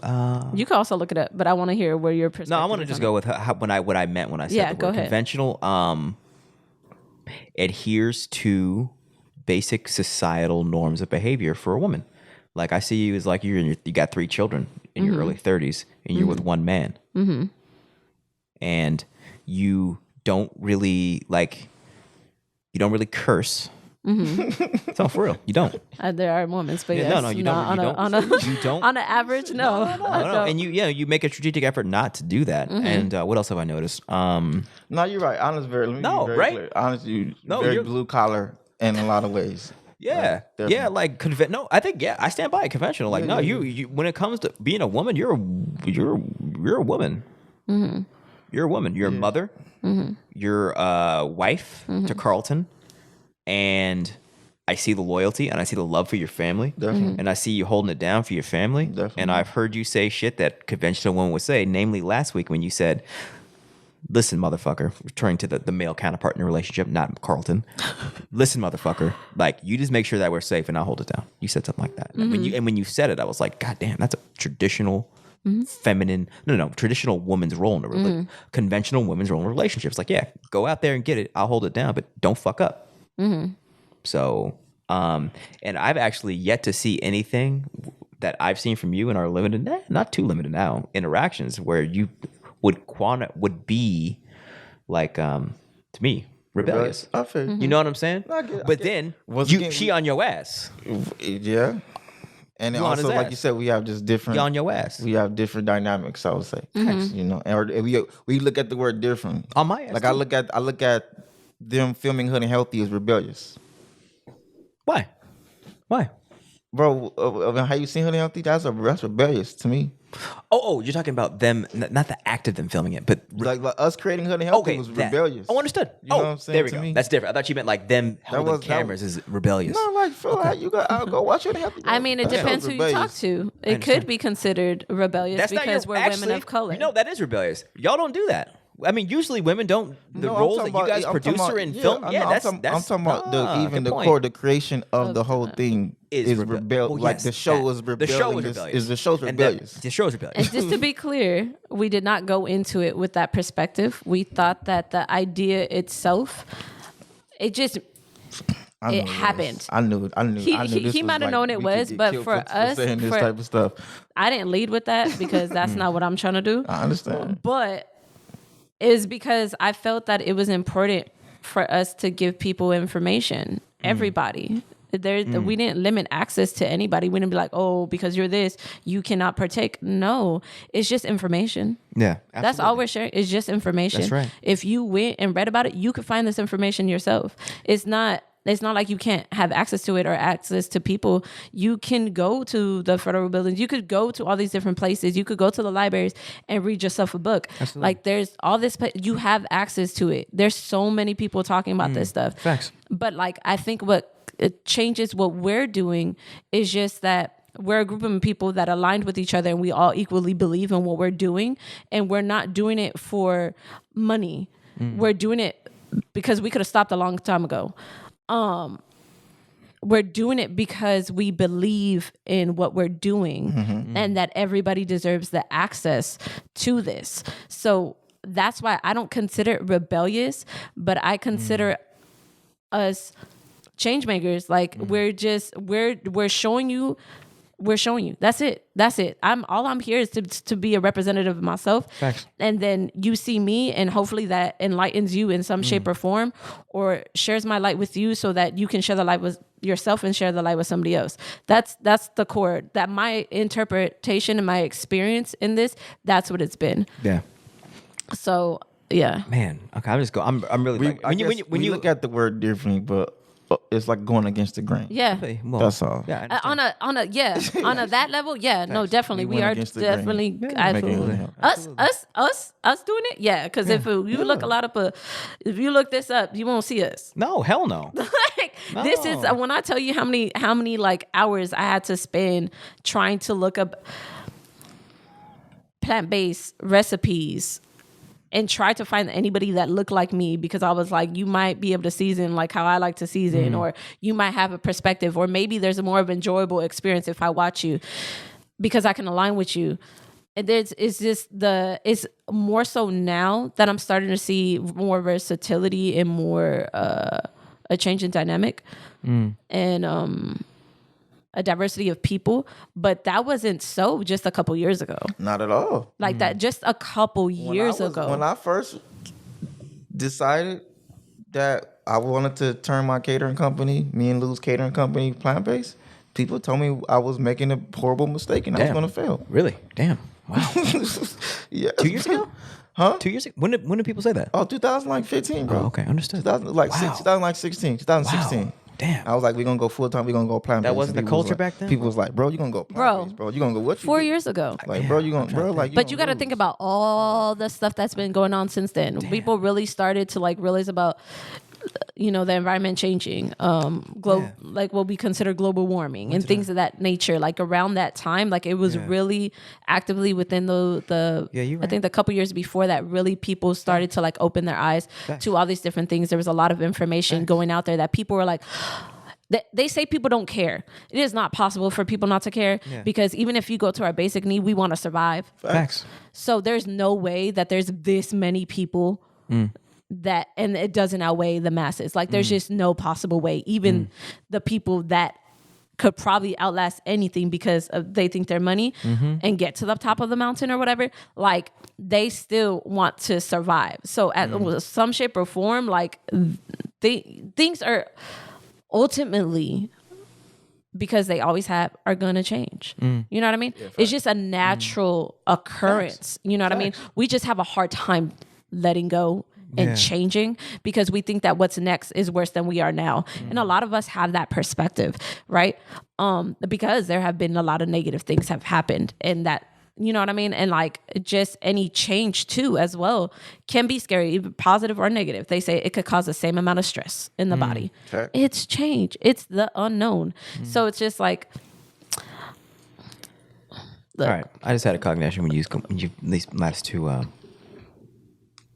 bars you've been giving out, monologues, whatever. Okay. First and foremost, another thing that puts you in that I called you conventional is like, you also said monogamy. And so what I'm realizing is like you're a woman. You're a woman. What does that mean?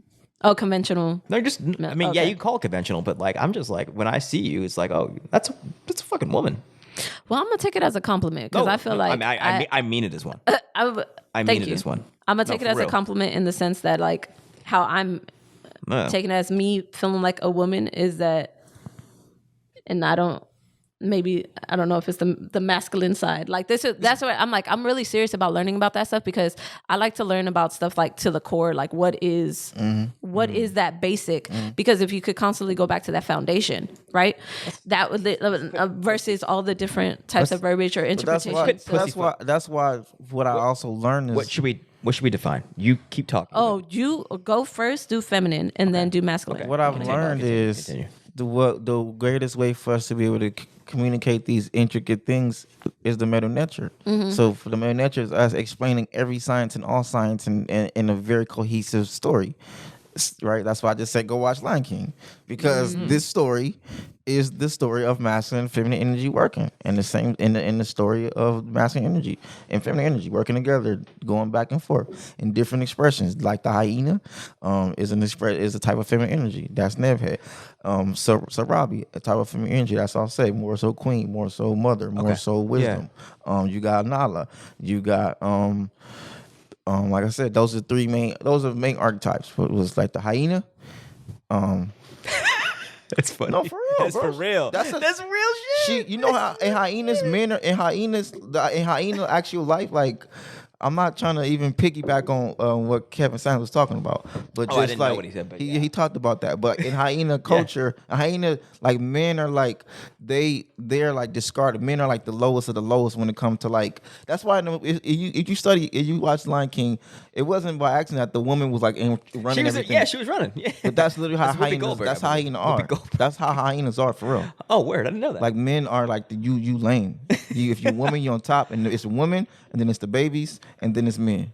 If you're a grown man, then you not really you don't really get treated with respect in hyenas. Sounds like the Black Family, bro. Hey. Good lord. Kevin Samuels said that too, but we ain't. Okay. We in the same mind. Exactly. You talked about that's how the Black family is running. That's how it's so anyway, my point is it's an aspect of the way she interacts, her ferociousness, her just how she acts is an aspect of feminine energy. So then that's so curious to me. So that's her ferociousness is an act of femininity. Just like Nala ferociousness is an act of feminine energy as well. That's why in ancient Egypt they had the lioness as a god, a face of the Netheru named Sekhmet. So then me protecting myself, that's an act of femininity and not masculinity. It's an act of the way, because the way you want to like annihilate and like destroy. A lot of times when women like their energy like destroy, annihilation. Oh my god. Destroy, destruction. Not necessarily like it's just like it's an expression of this emotion. That's all. Like go watch Lion King. I feel like watching Lion King and you watch Lion King and be like, okay, these are different. I'll watch Lion King again because I watched it not that long ago. But I'll watch it again with what you're saying. And then these are aspects of feminine and masculine energy. Okay. I'm gonna different watch roles it again. of Yeah. masculine and feminine. Okay, go ahead. You're gonna be surprised because we're past the definition dictionary definition. Like dictionary definition is characteristic of or appropriate or unique to women. They ain't touching on none of this shit. Exactly. Dynamics like that shit. I mean, it makes sense. To what's the origin? It makes sense. These are things that more on average as scale. Where's that? Right, on average, at scale. With that, is it more like considered like the spirit? Is that like the spiritual definition? No, or this an overall? This one, fuck no. Well, I guess. Did you look what? I'm looking for the definition. Basically, these are things that at scale overall, the majority are more connected to women than they are connected to men. At scale overall, generally. Okay, ready? Etymology for feminine is... No, I find it all interesting. Yeah. Middle English, and I'm glad you asked. I actually do enjoy looking at etymology. Middle English from Anglo-French feminine, from Latin femininus, from femina, woman, akin to Old English, dilu nipple, Latin filius, son, felix fetus in fecundus, fruitful, folare, to suck, Greek feli, nipple. So literally their definition of feminine is just strictly the body type. Yeah. It's the boob. Here. And that's what makes you. I mean, it's interesting. That's a thing. Yeah. Men don't have bosoms. It's true. I've seen some men with bosoms, but I feel you. I know what you make. They don't produce milk. That's what she does. They don't produce milk. That's literally what she does. They don't produce milk Every time. They don't produce milk. She does that shit every time you say so. Hey, That's 4%. Hold up. She gonna haul out that 4%. Wait. Every time. The funny thing is, this is actually what I've learned to do because of my brothers. You don't have to do it. That's right. I was like, it's not even okay, like. Because nobody's like, I want to say, I'm not attacking you. I'm not, like, it's not like. Wait, does it feel like I'm attacking you? No. I'm just saying, when I say something, like you said, you be like, you gotta defend, or like, immediate. It's like you jump on that shit. Like it's okay. Like we're on the same team. But what's fun, in her defense, she on my ass, but I do the same shit to you. Actually, when I go in, you just do it in a more masculine, direct, asshole way. Yeah, that exactly. makes her uncomfortable. Exactly. But that's why it don't bother me. None of what y'all do bother me. It's funny because y'all both Capricorn. Yeah, bro. Yeah, Y'all do this Capricorn. Y'all do this Capricorn shit that y'all don't realize that y'all do. Capricorn shit. Which is what? Tell me. It's Capricorn shit. What We just ask a lot of questions. No, what you do? Y'all just go in on niggas, man. Yeah, you just go in on niggas. Well, he does it in his way. You do it in yours. And then you do it to me when I'm I'll be doing like, it to you. I'll be like, in general, plants are green. And you be like, well, not all plants are. Plants are actually teal blue. It's just some teal. And I'm like, cool, you got it. You got it, Anna. You got it. You got it. I don't want to do that. I don't will do this. You're a Capricorn. I thought I was just I'd be like really curious. I'd be like, what? But I speak in general terms. I don't really speak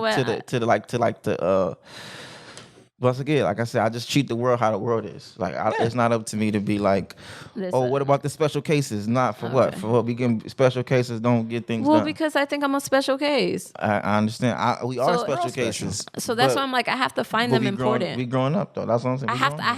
But I have to find it important. So because I find that's important. So it's like it's all. You are important. It's totally fine. It's totally fine to have these two experiences. It's totally fine. This is Capricorn shit, bro. Straight up. That's who we are. You know that. Yeah, and you dealing with it. I deal with that. Y'all don't bother me. Take it, bro. Yeah, none of y'all don't bother me. Good. I don't give a fuck. Cool. I wasn't trying to bother nobody. Me neither. I know. I understand. That's why it don't bother me. I know you're not trying to be like he's trying to be a dick. Yes. Sometimes. So it don't bother me because I know he's just trying to bother me. Yeah. Oh, I got you hear what I'm saying? I try. He's just trying to bother me, so it's not gonna really bother me. Yeah. If a woman was for whatever reason, right, wrong, or different with a woman, if a woman does that, it just bother me, try to bother me, it affects me because it's like y'all know how to bother. Y'all know how to really like he can't bother me because he don't know how to bother me. Mm-hmm. So even him trying to bother me, you don't bother me because he's just trying to bother me. Mm-hmm. But he don't know how to really bother me. It's actually only a woman really knows how to really bother me. You know what I'm saying? Mm-hmm. Say some stuff that really like bothers me. They're good at that, bro. Like really, why you bother me? Like why you trying to bother me right now? Because you really bother me. You know what I'm saying? He could just try to bother me. You know, it's like whatever. It's like brother shit. Yeah, bro. Whatever. Throw some shit in. Fuck you, nigga. But women know how. What are you gonna do? Women know how to bother a nigga, and then it'll really like that shit bother me. I'm bothered right now. Yeah. I'm bothered. Yeah. But I know you're not trying to bother me. That's why it don't bother me. You know what I'm saying? Mm-hmm. It's the intent behind the thing that affect me. I'm a Cancer, so I'm sensitive. You know what I'm saying? Oh, yeah. Like if somebody trying to hurt my feelings, like why you trying to hurt my feelings? You don't hurt what you said. It don't hurt my feelings. You trying to hurt my feelings? Hurt my feelings. The intention. Yeah. I feel it. Yeah. So. That's interesting. Yeah. I just want to get a response. That's all I want. I want a response. I want a response, bro. I understand. Yeah, I want a response. That's all I want. I don't want to hurt your feelings. Not yet. I want a response. I know you're not trying to. You're trying to. Are you the middle child? I'm oldest. I'm an asshole. You're the oldest? Asshole. Yeah. I'm a Capricorn oldest child asshole. Yes. I'm the middle child. I'm technically the oldest. And I say technically because I have an older sibling. But we didn't live in the same household. Oh, word? So like I grew up like I was the oldest, but I had an older sibling. And you had six younger brothers. Five. 7. Y'all got that younger brother. I think See, I got that older brother. I'm the middle child, so I'm always like we picking on it. I'm always like See, the thing is like me and my brothers. It's funny because we used to hunt with my cousins. Like me and my brothers. No, I have 7. We never like clash. Right, like me and my brothers, like we don't. Yeah, it's so funny. What the fuck? Nah, bro, we all fuck. Like I love my brothers. We cool. That's what's up, bro. I never tried to bother my big brother or irritate him. My big brother never tried to bully me or nothing like. We never had that dynamic. None of us, bro. We never had that dynamic. Why? What happened? Yeah, why? We was, I mean, it was 4 of us, bro. My oldest brother was the coolest person I knew growing up. He was like my hero. He was super cool. Man. He got along with everybody. He was athletic. He was a musician. He was good with ladies. He was cool. He always let me come around. I always hung with like the teenagers and all of the older cool kids when I was a little kid. How old is he? Right My oldest brother is 7 years older than me. Okay, yes, sir. And then my older brother is 4 years older than 39. me. Okay. Yeah, so like my older brother was always cool too. He was in the band. He was quiet. He used to like draw. He used to like create his own comic books. Damn, man. He was always intelligent, always artistic, loved to read, very quiet, very kept to himself, very musically inclined, very conscious. He always put me on the conscious stuff, put me onto the Rothschilds and Rockefellers, and he always put me on like neo soul. He was that type of vibe. So I looked up to them. I would wear their clothes to school. I wore both my big brother clothes to school. My little brother, he was a child prodigy. He's one of the greatest musicians I ever met in my life. So I was always proud of my little brother. What's his? He played the drum. He played the drums and the piano. That's what's up. He could play the piano and the drums better than anybody know who played both one of them. Nice. He could play the piano better than everybody know and the drums better than everybody know. So niggas is cool in your family. Niggas is cool in my family. My sister's cool. My sister's always artistic. She always talented. She always could dance. She always did fashion. She was always like, I love my family. We were always cool. Yeah, man. Like we not perfect, of course not. But like there was never no like animosity or anything. Yeah, there's never no like front friction with my family. That's fucking rare, bro. For me. Yeah. But also I was always outside with the homies. You give me at the same time. Like I was never really home at the same time. Yeah. So when I came home, it was like, what's good? But at the same time, I'm outside. I feel you. I'm working hard. I mean, I'm with my homies and we party. Man, bro. So my homies, what's up? I'm trying to. Hi, everybody. And then I'm going to my space. And I'm comparing. I'm asking these questions and telling because I'm looking at my experiences. Why the fuck were our experience so different? It's like me and my brothers at warfare with each other and didn't like being around each other. Still to this day, it carries on. And I'm like, okay. Grew up in Compton. I grew up around Arkansas. I grew up in places that were openly hostile to Black Americans.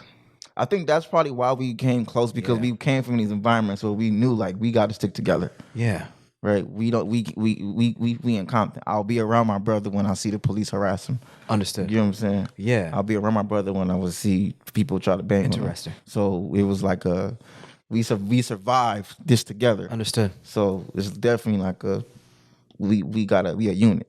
Understood. You know what I'm saying? Yes, sir. We gotta operate as a unit because we gotta survive the hood. Yeah. Understood. Huh. We had to survive white people. Yeah. Y'all did, yeah. Yeah. We had to survive. Do you have pictures? My brothers? Yeah, I'll show you. I'm just Wait, is it 3? Is it all boys? Yeah, all boys. 3 boys. Okay. 2 younger brothers. But yeah, bro, like we didn't have that sense of, man, white people fucked up our heads, bro. Man, damn. Like, when's the last time that you guys, like, did you? Cool? I mean, we're cool. We talk and text now, but like, I wouldn't hit up my brothers and be like, "Oh, what's up?" We talk like from a distance over text. You feel me? Well, you better work it out, man. Mm-hmm. Oh yeah, no, yeah. I mean, bro, it's really big. My whole family is like, there's this distance. It's distance. I wish I was closer to my siblings. That shit all cool till somebody died, bro. And I know. Died, fuck, man. Yeah. Like my dad died. You could see you could see the ripple effect of having on like the entire family.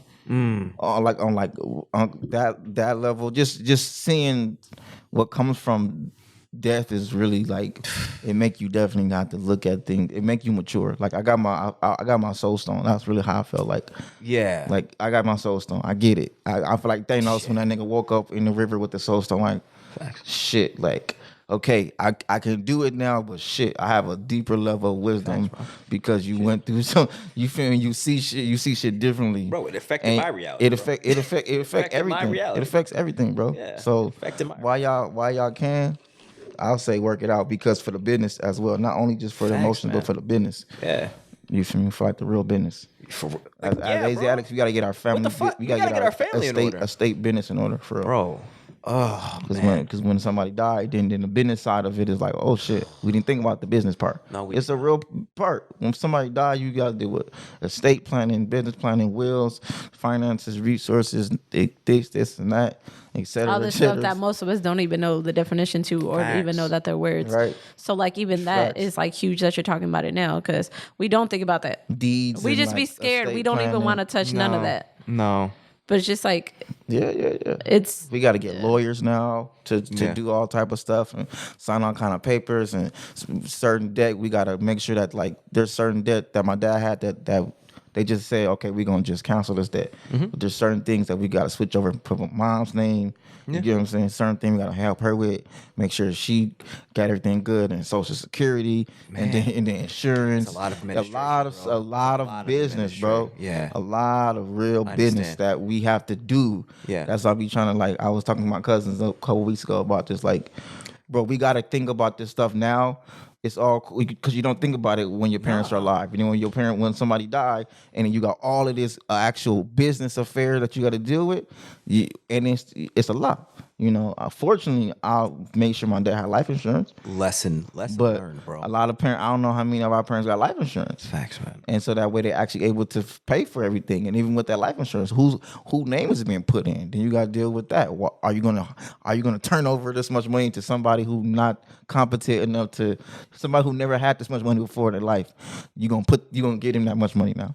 You know what I'm saying? And what come with that? Just all kind of stuff that really come with like death, bro. So it's powerful. work it out while you can, bro. Until they dead, then somebody got to try to work it out. Man, yeah. While still having that animosity and that guilt and that shame. Yeah, man. Like that's not fun. Yeah. It's not fun dealing with it right now. Yeah. So I don't deal with it. I understand. But you got to you're gonna have to deal with it. I know. You're gonna have to deal with it. So it's better to do it before I'm forced to deal through something like death. Yeah, and I mean, people are dying, bro. People are, like I said, it's our first time growing up, so I'm realizing like we're going to be 50 one day, right? Our parents are going to die. Our parents are going to die. They're going to die, right? Yeah, our grandparents are going to die. Yeah, that's going to happen. Facts. Then it's going to be us. We're going to be the 40-year-olds and the 50-year-olds. Yeah, man. People looking up to us, asking questions and all that type of stuff. Your children will be grown ups one day, and you'll be 40, 50, and then everything will be in your name. Yeah. You know what I'm saying? That's when we talk about generational stuff. Like we have to accept, like I said, we have to grow up. We got to deal with the world. We've so busy we've been so busy pity patting and like wanting things our way that we're not really, or like we're not part of the world, bro. No. You get what I'm saying? Now, Facts, like man. infrastructure, the world, development, political system, infrastructure, business development, et cetera, et cetera. Everybody trying to just get it off YouTube and just trying to, everybody trying to just run it up, which I get, but there's a real world going on. Facts, and if we're not a part of this real world, the same people who in power that we complain about, their kids going to be the ones in power. Because we never got up and be a part of the world and get our and loop our families in and get our families in order, bro. And get our estates in order, get our families in order to keep it a buck because they about to die. Facts, man. Facts, bro. All right. Facts, man. They're about to like. I don't know. It happened to you. Like I said, I had the soul stone. I see it. It's happening. That happens, and you can give this message, bro. They're 60 and 70 now. They're at that point. No, I definitely understand because it's something that's been coming up in my mind a lot lately too, and even my kids have brought it up. Yeah. And like my kids was like, but I don't want to die. I don't want to do that. And then that bothered me. And then from there, I was just like, well, we have to look at this at a whole different perspective because I've been afraid of that my entire life. Of death? Yeah. Because I didn't know where we went after. No, understood. So it's just you always like God though. Go watch Lion King. But what does that we go become mean? Stars. Because if we base it off of what we've been told and taught, any sin is all equal, no matter if we think it's worse than another. So to me, if I sat there and thought a bad thought about you, well, guess what? Where am I going? Exactly. Okay, I understand. So to me, I'm just like, that's something that we don't know. But at the same time, with the place that I'm getting now, it's just like, I don't know, it's just all where we want to be and how we want to think about things. So to me, like hearing that and even saying it, before that would have been a trigger. Like before today or yesterday, that probably would have triggered me a lot more.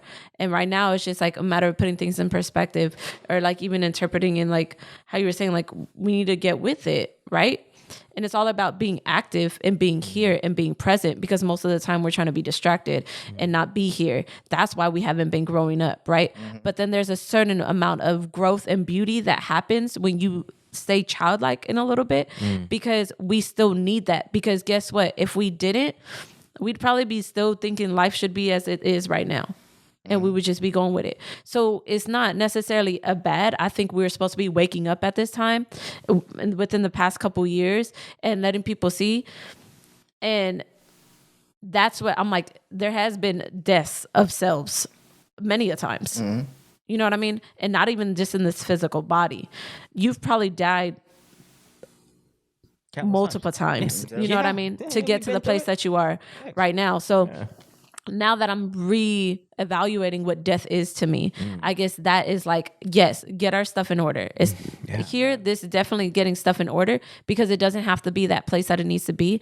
It should go back to, you know, when somebody passes or transitions, right, to the next place, they're supposed to be at peace, and we're supposed to believe they're at peace, and we're supposed to celebrate their lives, right? So looking at it, getting all that stuff in order so that you can celebrate and not mourn, and on top of having all this extra stress.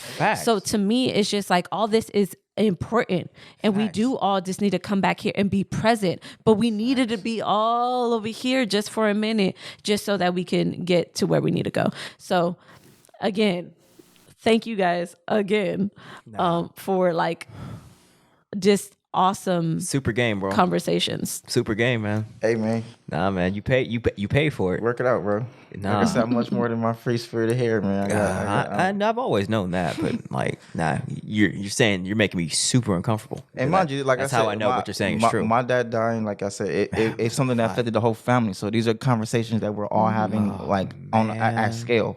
My dad was the baby boy, bro. Yeah, so the baby boy dying is like, yeah, it's not supposed to happen. Oh, it's not supposed to happen. So like this whole like order, sometimes we think, oh, this person's gonna die, and then this person's gonna die, and this person's gonna die first, and it's like, no, I'm telling you, like none of that matters, bro. Somebody could, the person you think the least that's gonna die could die, and then what? You know, and I'm not saying. Well, yeah, I am saying we as a family, we got to start working things out and getting our business in order and getting our state in order, because we don't know.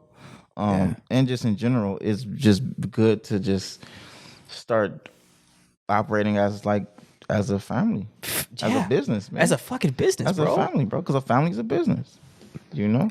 Ideally, but you can't be a business if you're not talking to What niggas, are the bro. Waltons, man? Fucking... Right? You said the Waltons, right? The Waltons, yeah, bro. absolutely, yeah. All these businesses are last names, bro. Disney. It's funny you say that, because that's my dad worked for Walmart. That's who financed my family. The Waltons. The Waltons. Disney. Quite literally. Wait, I'm sorry, what? Yeah, my dad worked for corporate Walmart. That's why we lived in Arkansas. Oh, okay. So I grew up in Arkansas. Yeah. He worked for the corporate. Yeah, corporate. Yeah. That's why I moved to Arkansas when I was in 7th grade. How was that he got for a job. him? How was what? Oh, he got a job. You moved from Pittsburgh? No, from Buffalo, New York. Oh, you grew up in Buffalo, New York. Bro, for a little what bit. the heck? Okay, let's. Like, how was that transition, bro? So it's fucking terrible. These are like, Dude, that was fucking rough. 7th grade too, going to fucking Jim Crow South after living in. But Buffalo was like super hood, wasn't it? I lived in the suburbs. Oh, Dude, I grew up around white, super white. So born in Santa Monica, grew up in Chino Hills, like elementary school. Then moved to a city called East Amherst, New York, in 4th grade, halfway through 4th grade. 7th grade, the summer before 7th grade, moved to Arkansas. But my dad got a job with Walmart. So that's my story. This nigga said, "Let's go to Arkansas." Bro, it's funny. My grandparents, they met at Pine Bluff. Oh, word. Yeah, my grandpa went to Pine Bluff. Damn, bro. And my grandma. Holy shit. They met at Pine Bluff, bro. Damn. That's like a very famous school in Arkansas. Yeah, so it's called UAPB, and they say that stands for "You are probably black." It's a black. It's a black college. Oh yeah, super black. It's a black college. They joke around saying, "Yeah, UAPB. Oh, you are probably black." Yeah. They ain't lying. My grandpa. I wanted to go to a black college. I did too. I really did. Mostly because of sister, and a different world and all that type of stuff. You said you didn't? No. Why not? I blew it. I had the opportunity to go to college, and then I blew it. Why? Because I was immature. Oh, okay. Why not? Because in high school, honestly, it wasn't on the radar. Probably. You didn't grow up around black people. Facts. Not at all. You didn't watch A Different World. No. You didn't. I did not grow up around black people. Fresh Prince of Bel-Air? Not really. You didn't watch Fresh Prince? In college. I watched all the episodes in college. Not growing up. Martin. I'm saying, bro. Weird. I This nigga understand. just said he didn't watch Fresh Prince. I didn't, bro. Didn't watch Cosby. That was my show. I used to really get excited to come in front of the TV at the time. I miss those days. I miss having to go and be home at a specific time to be that was able dope. to like, and even like cartoons in the morning, like when they had like Saturdays, Friday nights were the thing for me. Yeah. And Channel 7. oh my God, CBS. ABC. WB. WB Channel 5. WB, After bro. school cartoons. PBS was like my morning time show though. Like I used to love watching PBS. It's funny. I used to, when I was a kid, that's how I knew my mom was like, she's supernatural, right? When I was a kid. Wait, Supernatural? Yeah. Oh, go on. My mom would be like, you can watch TV, but you got to turn it into PBS Sport or whatever the case, right? Yeah. So I would be watching it. I'll be watching it, right? And then I'll turn the volume all the way down to 1. And then I'll turn the channel to like channel 13 to watch the cool cartoons. And my mom would be like, I can hear it. Turn it back. I'm like, I know you can't fucking hear it because it's on 1. I'm sitting in front of the TV. That's how we knew. I can barely hear You know it. how you be having kids and then they get quiet. You're like, what's going on? Yeah, fact. Oh, fact. Something No, but she'd be like, I can hear you turn it back. Yeah. And I'm like, you just being spiteful. Like, no. you just being spiteful. You know what I'm saying? Like, I know you can't hear that I'm watching something different than PBS. She did. She heard the volume go down. But she just being spiteful. That's what I'm saying. Like she didn't have to call you out. It's like I'm. Well, she told you weren't following instructions. I understand, sir. That's bro, not but I'm not spiteful. about to be watching PBS. I feel you. That's not spiteful. It's spiteful. You just want me to watch this. Do you want me to just do what you want me to do? but you- Bro, that's not spiteful. It's being a parent, bro. Yeah, no, it is. It is. My mom was being.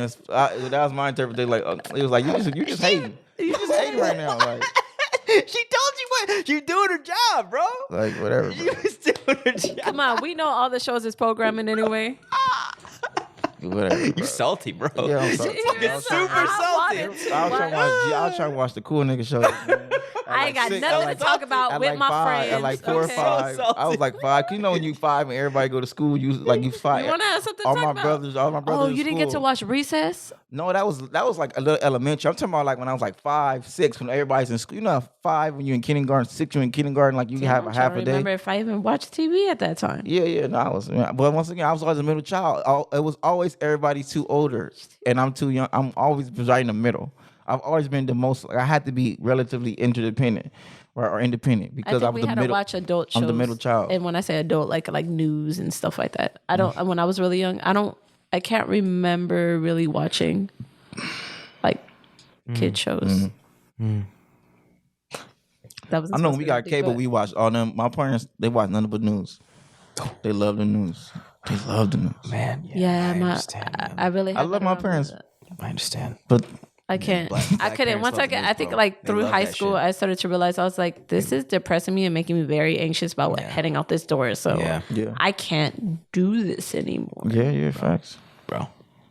That's interesting. Now look at me. Now I got a whole Instagram about news Facts. That's funny. Facts, man. That's too funny. and politics. Yeah. Man, you got me in my feelings about my family right now. Man, call them up, man. Say, let's work it out. Let's take a step, man. Take a step to work it out. You ain't gotta be perfect. You ain't gotta be perfect. bro. Like we ain't talking. I ain't never talked to my family. I'm like, man. I know like, you trying to bro, get this land. bro. Like, why? But you gotta Wait, make but the time. that's haven't no, even but thought like about my you could family. you could the just. time. I got you. It's damn. bro. It happens, but like in the way you just figure out how you can incorporate them. So like you can. If it's like awkward to be on a more personal level, you could just be like, hey, bro, like I got this opportunity. Y'all want to? Here's the information. Y'all check it out. Just make this go. And just let it out. Start a WhatsApp group chat. We have a group chat already, and I will say I did bring up the idea of buying land, and my youngest brother went on some hate nigga shit. Oh. Yeah, just like, oh, that's dumb. Blah blah blah blah. blah. I'm like, Oh, he little though. yeah, he's a little. I've learned that little brothers like to does just nitpick at the petty. bigger brothers. He's petty. Oh, bro. But that's what I'm saying. it, like, I never chihuahua. understood that. Yeah, that's I what I'm saying. never Like, because how I did never you- did Bro, that. I don't understand it Like, I either never because I've picked never them big just bros. sat there like it was just like I'm just gonna. I look up to I my mean, big bros. we probably did have moments, but like we was going back and forth. But I mean, just on a general basis, like just you trying to have a conversation. Like I was telling you, like it was like, hey, how you doing? They be looking at you real dumb, like good. You're just like, yeah, wait, yeah, dude. Like, if I would have asked my like my brothers, how are you? They the fuck, nigga? It's like you say. I guess y'all genuinely don't like. Y'all not interested in each other's life. No. But we are. We're genuinely interested. up, It's bro. like, hey, what you doing? How you doing? It's more so. And we've had family therapy together. That helped out a lot too. Oh, what? We did too, but I think there's a lot of stuff that When it hasn't been spoken about. Wait, Yeah. hold up. When? We had our first therapy session back in 2017, bro. Why? I mean, I'm not thinking a bad thing. Like, what led up to the point? Because that takes a lot of. That conversation came. It's funny. That conversation came from Easter conversation. We was having Easter, and I decided to cook Easter. That was the first time I decided I'm gonna cook Easter. So we cooked Easter.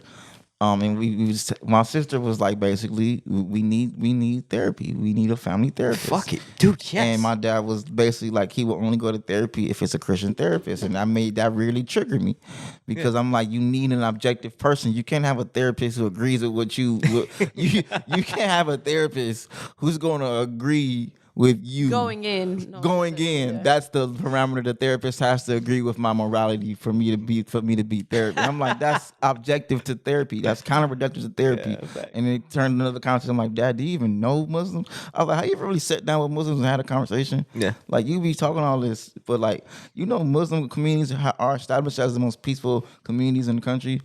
The communities where people are Muslims are actually have the least amount of crime. Strong families. Yeah, I'm like, bro, how many Muslims do you know? If you really sit down, have you ever really sat down with a Muslim and really broke bread and really just talked about like your belief systems and his belief systems and what he think and what you think and his perception of God? Or like, no, how many Muslims do you really know, bro? Versus what you hear on the radio versus what Fox News tell you versus what Whoop tell you versus what you see they told you. How many you really kick it with?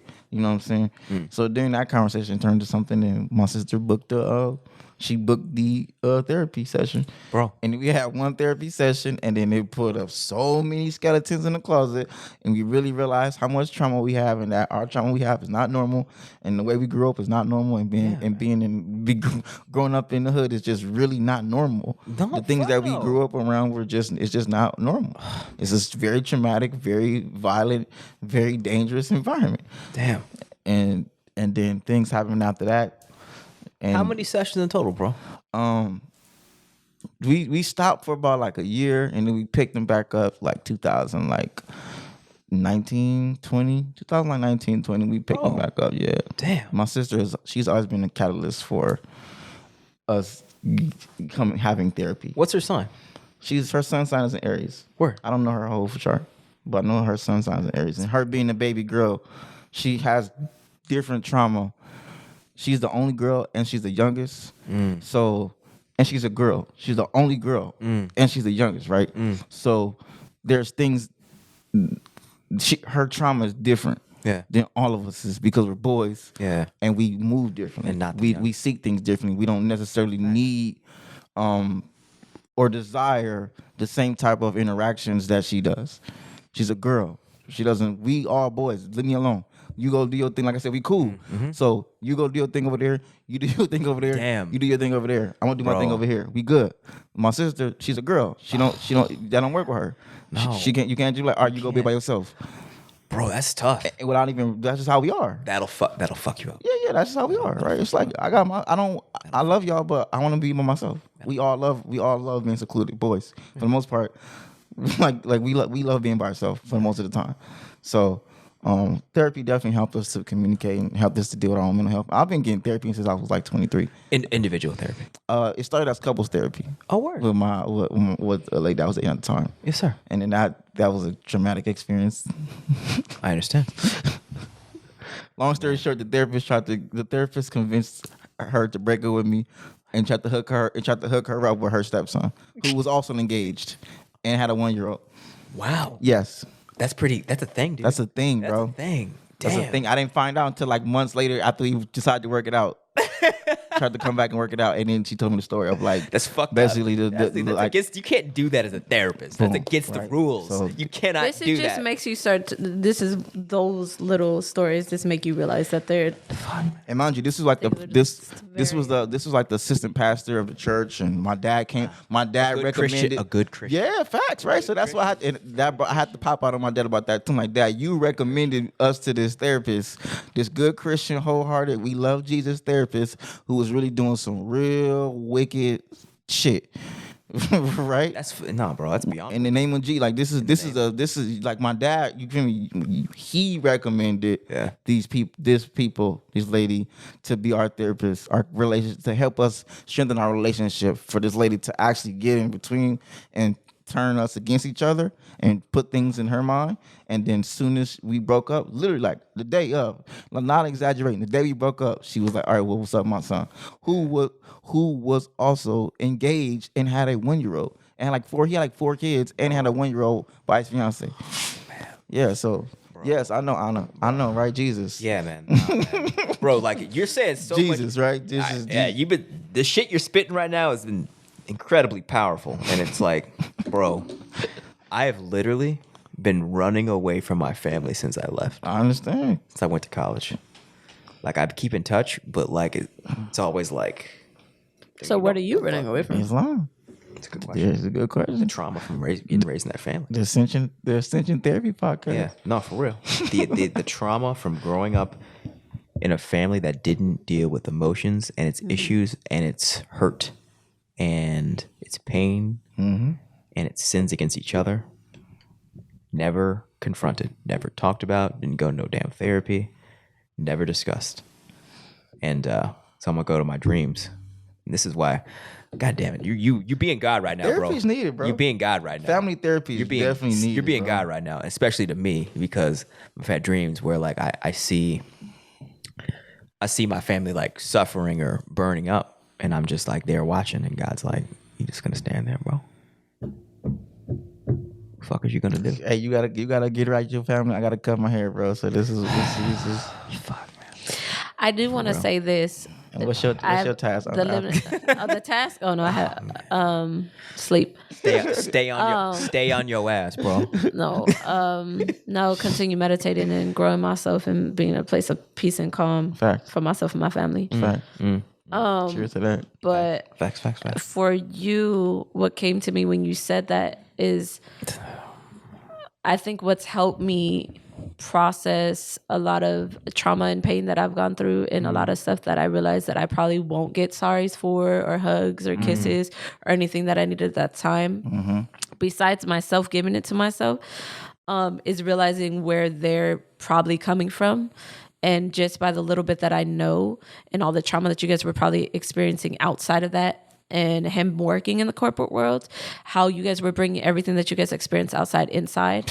And that's how you guys learned to deal with it. So you guys were dealing with it, but not, well, obviously not healthily, but not with like each other. Like there was y'all didn't know how to talk it out. No. So it's like, in going back to being in my experience with my parents, the reason I'm able to still have some sort of like on talking terms, at least. Your but if I really together, need to, right? no. Oh, no. Understood. No. Understood. Yeah. No. I understand. The reason why I've been able to The unfolding, so it unfolds. Yeah. Man. Oh, realizing that? No, yeah. Is that very curious? Is by realizing that they were both going through their own experiences in life, and I was gifted to them, but they didn't have these understandings. And so they were building me around their own experiences and bringing that to me without knowing it and moving forward. So it's like, once I started to realize that, and once I became a parent, I had to give grace to them, because I have to learn how to give grace to myself as well. Not letting that guilt stay on you, but not also trying to make them feel guilty for anything, for what they did. But that doesn't mean that you take on any ugliness from them now, understanding that, but just not letting that hold you back or restrict you from moving forward is all I'm saying. So it's like, they may never be able to speak to you about what happened. Yeah. And we have to be okay with that. They have to go on that journey themselves. Yeah, they do. And that is not our job to force them in that journey, just like it's not our job to force it onto our children, even though we try. Yeah. So it's like what's helped me is to realize that. And even now I have to create boundaries for myself and a sense of reward. Like a sense of reward for me is you having interaction to me and you having access to me. That is my reward, right? As soon as the relationship starts to build and get healthier and healthier, as we're all establishing our boundaries towards each other and our expressions in healthy ways, that will open. So when we're talking about the feminine side, that will open. My loving, my heart side, I'm here for you, I'm available to you, will begin to open. But right now it's restricted because we have not developed that sort of relationship, and we have not had healthy boundaries, and we have not created this space before because neither of us knew what the hell that looked like. You know what I mean? So me being aware, I have to go about things differently. So just like the interactions with my brothers, where I'm telling you that we don't have the relationship that I wish to have, that's not me thinking, we will never. We will definitely have a relationship, because when we were kids, we said we were not going to end up like our aunts and uncles. And so to me, I know I have a relationship with my brothers, but I'm going to have to dig deep and take my time. Right? I can't be who I am right now. Just, y'all do y'all. I'm just going to stay over here because I'm hurt. Right? Because I don't feel seen, because I wasn't heard, because y'all said this. Nah, the time that I get, even out in the world, the time that I get the most beautiful interactions and openness is when I'm open and I'm not expecting something out of you. And I don't think that I deserve a reaction out of you. I don't deserve you talking to me. Like, you have to give it to me because that's what I want. That may be my Libra side. You're going to respect me regardless if you want to or not. I'm not trying to come from that place. I'm trying to come from a place of, I give you respect, you give that back. And that's what I was even as a little kid. Yeah. No matter, I don't care how fucking tall you are. This is when my cursing will come out. I don't care who you are, who you think you are, who you represent. You're not going to come at me without respect because you want it too, right? So with that, it's just, we just have to look at things differently, right? And I'm talking to myself, and when I go back and listen to it, it's going to be I listened to our last podcast, man, and I'm not even done with it yet. And I'm just the last hour and a half though had me I was like, oh my, yes, okay. And I was just like, oh, now I get it. Okay, I didn't think about it like that. Yeah, and it's just it was a lot. So it's just even in this conversation, it's just that awakeness. Yeah. And it's we're so afraid of awakening. And I was before too. I am too. Awakening, just oh my God, what's going to happen? What's it? When you're awakening, you're responsible. Oh yeah. And that was scary. Because I've always felt like I was responsible, and I already got that pushed onto me. You got to do something now. But I'm going to cut my hair. You're going to cut your hair? I'm going to. Okay. He's going to help you cut it. No. I want no part of that. He said no. It's a part of the awakening. Man, I don't have to do this anymore. You don't. Okay. Yeah. I mean, actually, no. I don't got to comment. But I could respect that. On that shit. I could respect it on that level. I just couldn't. I look better, bro. I couldn't. That's not. No, I think no. And arguably, I'm not. You're not ugly, bro. I'm not saying that you're ugly. I know, nigga. I'm a very handsome dude. That's what I'm saying, bro. I'm like a good 6. I'm a solid 6. You rate yourself. I'm a solid 6. I'm a solid 6. I just know how to put myself together to present myself more overall attractive. You look like a black man, bro. I understand what you're saying, bro. I get it. Black man, my nigga, bro. I get what he's saying. Okay. My nigga. I'm not trying to I'm not ultimately, trying to defend. I'm just trying to figure out the perspective. Ultimately, I'm learning as a man, not we got to build the world. So this whole part, I don't care what men think about me, is BS, because we got to work together and build. No facts, bro. Right? We got to go to war. Mm-hmm. The ladies, facts. It doesn't necessarily matter, because I'm going to be it doesn't matter. I guess I'm thinking it was the natives had long hair, and that was a sign of warriors and stuff like that. So I guess I'm on a different levels. I'm trying to interpret this whole thing. Here right now, it's just we had to cut our hair to fit into this whole thing. Yes, so it's just we do. Okay, I get it. Just like we got to pay taxes, just like we got to have driver's license. I mean, just like we have to put gas in our car. What my friend told me is, do we have to do anything? Do we just? You get what I'm saying? No, but we what is the trade-off of not doing the things I do? I don't know. What's the trade-off of not having a license and driving around? I mean, you can drive around without a license. I just said, what is the trade-off? I get it. I was doing the Capricorn thing. I get it, right? No. This is It's the default. You don't need a license, but no. That's not what I'm saying. That's not what I'm saying. I'm saying that you could be naturalized and not need a license. You are That'd be cap, man. Yeah. That'd be cap. That'd be cap. Okay. And it's more important than that. I'm just saying. I get it, but it's more important because I know people like that too.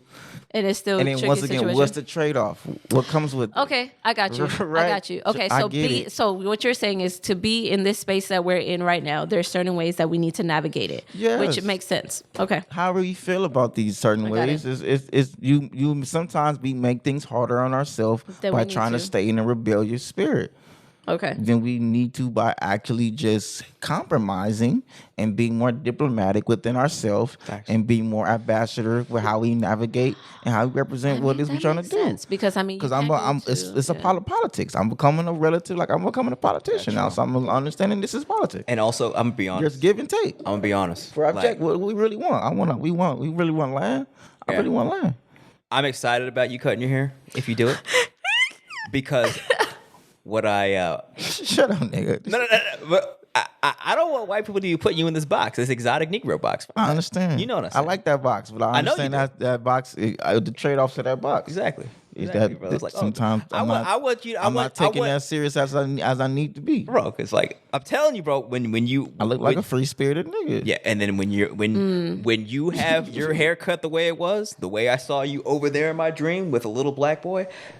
I want to give a quick metaphor. I have dreams when the black man is always represented by someone our age and the youth. I understand. Like that dream I told you with my grandma and the brother in the car that couldn't start and the little boy. It's showing us and our role. We got to get the youth. I understand. So it's a responsibility. But my point is, I saw him with the haircut, the fade over there in that corner, and I was taking my time, giving him money, and I'm excited because I like the idea of us looking similar. I do like that. Yes, I do. And you're weird. Nigga saying weird shit. How is that weird? I don't know, bro. How is that weird, bro? No, we good no, money, bro. No. Think about this. I get what you saying. You know what I'm saying. Militancy. And then also think about like a strong ass black family with 3 black boys or 2 black boys that got the lineup. It says something. I understand. And you know exactly what I'm saying. I understand. You know exactly what I'm saying. And mind you, I understand these are our antennas. I get the metaphor. These are our antennas, and we need our hair connection to the land. I do understand. That's why I haven't cut them. Yeah. And I do understand this rebellion, this warrior spirit, all of that. I get all of that. Yeah. But I get where you're coming from now too. Yeah, I'm just I'm in a different space, and in this space, I'm in a different mindset. Yeah, I would say. I guess it's always that back and forth because it's like even if you think about movies, right, that represent either side, and we talk about like good or evil, and what people feed into, and then people are always going to ask you questions about different things, and this isn't just related to hair, but just in general, like. Okay, what do you value that's more important? And then at some point, we start to ask ourselves, well, where does that stop? And I guess that's where I go back and forth with is I get it. And then another part of me is like, but where does it stop? And I guess that's where I'm trying to. It's all give and take. Yeah. That's what I'm saying. It's a constant give and take. It's a constant diplomacy. Diplomacy doesn't end. Like I said, growing up, running things, it never ends. There's never no stop. There's always, you're going to have to compromise to some degree. Yeah. I guess it makes sense though, because it's something. like there has to be, well, that's the way you get into conversation, right? Because it's like, even with our conversation earlier, it's like. Earlier tonight or last week? Earlier tonight? I mean, I'm like saying today. Even not intentionally compromising is compromising. Because like even not compromising is still choosing to say you're going to release this for more of this, right? That's it's a trade-off. Yeah. It's a compromise. I'm going to compromise my position because I want to keep my hair. Yeah, for real. Okay. No, I mean, I'm going to compromise my public appearance because I want to keep my sense of authenticity or whatever the case. Right? Facts, man. And it's like it's a compromise. They're both fine. I have less of this because I want more of this. Facts. Cool.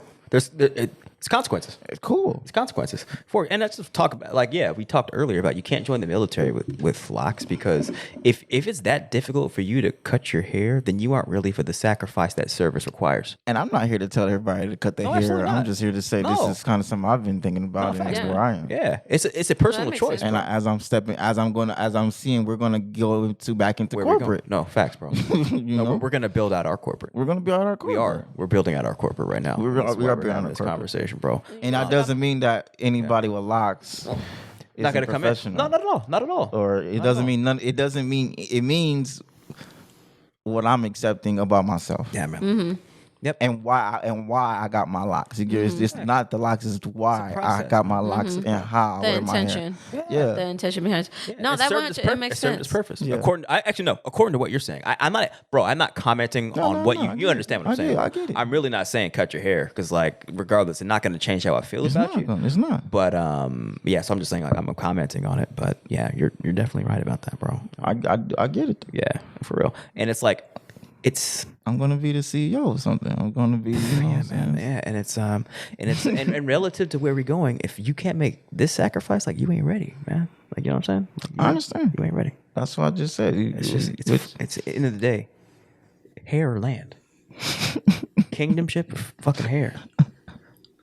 No, for real. I mean, I understand. That is separate from me telling you. I'm not. Understand. You understand? I understand the context. And I told brothers the same way that have talked about joining the nation. It's like, man, I'm not trying to cut my goatee. I'm like, then you ain't ready to join the nation, bro. Yeah, exactly. You feel me? I understand. You ain't ready to join the military if you tripping about your hair. If you tripping about your hair, I understand. You're gonna be tripping about an IED in the fucking face, bro. I understand. All right, I get it. Yeah, I get it. I'm talking to everybody. I understand. Yeah. No, I mean, it's just but bro, I gotta we fuck up with these episodes because every time we open up we don't fuck up. I know it's good fucking up, but it's fucking me up internally because last week we went deep and and then now it's what I'm realizing is my whole life growing up we didn't deal with this shit. We didn't have no therapy. Did you do family therapy? Mm-hmm. An individual. Wow, good for you and y'all. Now we didn't. And I just remember certain points in my... You in therapy right now? A type of therapy. All right, cool. Yes, sir. I talk about my shit. Thank you for checking in. You said a type of therapy. Yeah. Okay, bro. Yeah. Okay, bro. Yeah. I talk whatever, bro. No, You yeah. clearly it's just discretion. Yeah. There's clear discretion. Yeah, it's just a type of therapy. I ain't going down that wormhole. We ain't going down that wormhole right now, bro. I understand, bro. Yeah. I overstand. Yeah, you understand. It involves tone. You don't understand. Outstanding, overstanding. Well. But so I didn't have these forms, and I didn't think it just wasn't on the table for my family, and so we never talked about our issues. The time either my mom or dad went too far with the spanking or whatnot. Never talked about it. Never. None of our parents really do. They can't. They don't want to. Come on. No, they have their own trauma, man. I understand. And this is not me judging them. I'm just being honest. And like I said, they come to the conclusion of their life, bro. That's what I'm saying. And then watching their parents come. Not only are they coming to the conclusion of life, they're watching their parents. Are your grandparents still alive? No. Well, some are. Right, mostly so dead. Our parents are watching their parents die and dying at the same time. Facts. It's scary. They're scared. They're terrified, bro. Absolutely. A lot of their parents died in the last 2 years. Absolutely terrified. Or came close to dying in the last 2 years. Terrified, man. And or then they themselves died. Absolutely terrified. Or their siblings died. Yeah. A lot of older people died. The pandemic was a lot of older people died. Yeah. That we really don't want to talk about, but Facts, a lot of older people died. Yeah, yes, sir. You feel me? Yeah. So they lost their parents. Facts. The baby boomers haven't used to just run everything, bro. Right? The baby boomers are just baby boomer. Yeah. But a lot of them died. Yeah. So it's oh shoot. Oh shit. Yeah, indeed. Yeah, and the ones who are alive still, most of the ones who are alive don't know how to Facts. Yeah. You know what I'm saying? Yeah. Most that are still here don't really know how to what do we do now? Yeah. Because they still taking care of their parents. Absolutely. They're in this weird stage where they're just trying to save their mortality and then deal with their parents' mortality, and then our generation is yeah. Like, ooh, what do we do now? We got to take care of take care of 2 generations. Yeah.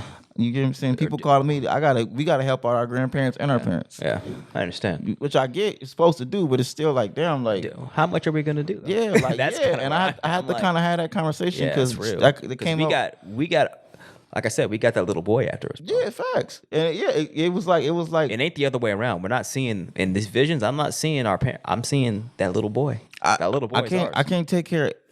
And it's like, and what's the priority? It's just what the priority is, bro. But it's a slippery slope because it's I understand. But you know what the priority we have grandparents and parents. Like, it's like, am I supposed to? Is it my job to take care of my parents, our parents and our grandparents? Is that our job?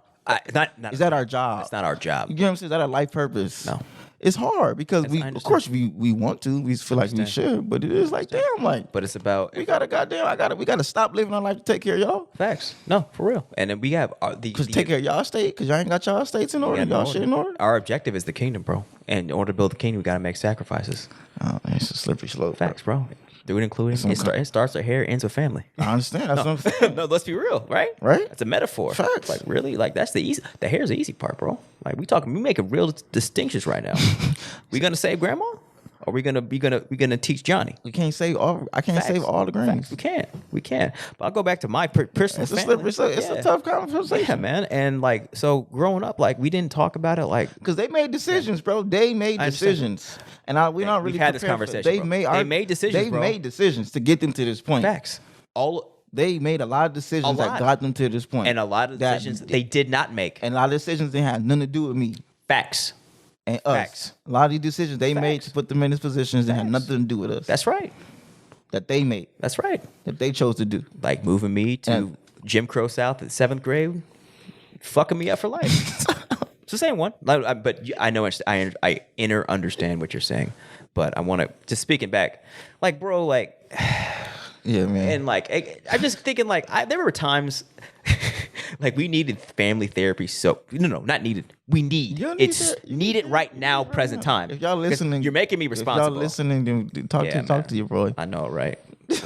But I will say, like, growing up, like, I remember times I would just like scream at the top of my lungs, bro. I understand you got punch walls, man. I understand you got some rage. That's why you start fighting because at least you got an outlet to let it out. Facts, bro. Got a lot of built up rage. Yeah, and this, I always like. I'm glad I'm good for real. I am glad that you like released that in a healthy manner, bro. Yeah, because you could be one of them crazy AWOL niggas, bro. I did.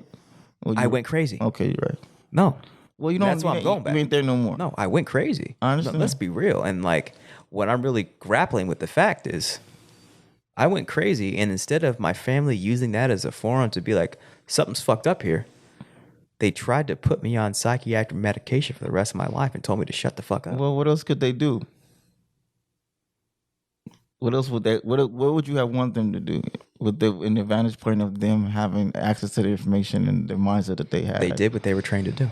Facts, bro. Yeah, they did what they were trained to do. I understand. Yeah. It takes real psychological, it takes professionals to help people with these type of things, Facts, bro. I'm realizing that too. Like, we'd have a lot of trauma that really that requires a lot of professional help, bro. Facts. Or like experts. Facts. People who really understand what to do with these type of mental health things. Facts. It's not your family can't know what to do. They can't. They didn't go to school, like you said. Like to you, doing the email thing is simple. Like you said, doing administration. Like no, nigga, that's not simple. Not simple. You have to go to school to learn how to do business. Facts, bro. In this realm, that's like me saying go cook. Like nigga, just go. No, I have to go. I have to learn how to become a chef. Facts, man. So families, we don't learn. Nobody going to school to understand how to deal with mental health. I don't train. Yeah, but we're in this position now, bro. Now we know. Yeah. And now we're responsible. I had a really quick question. Yeah. So what would you have liked?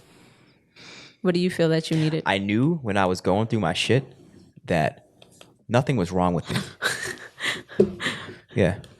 I knew at the time that nothing was wrong with me. And I had a huge issue with being labeled as something was wrong with me. Mm-hmm. And I had a huge issue with them telling me I'm going to have to take psychiatric medication for the rest of my life. Mm-hmm. And my family being like, you better do this. Like really like putting a lot of pressure on me to take it for the rest of my life. And I was, the whole time, I was like, fuck everybody. Literally fuck everybody. Fuck these white ass doctors that don't give a fuck about my feelings. Fuck my family who's calling me crazy and making me take things I know is not right. So I went in fuck everybody mode. But to answer your question, how would I have liked?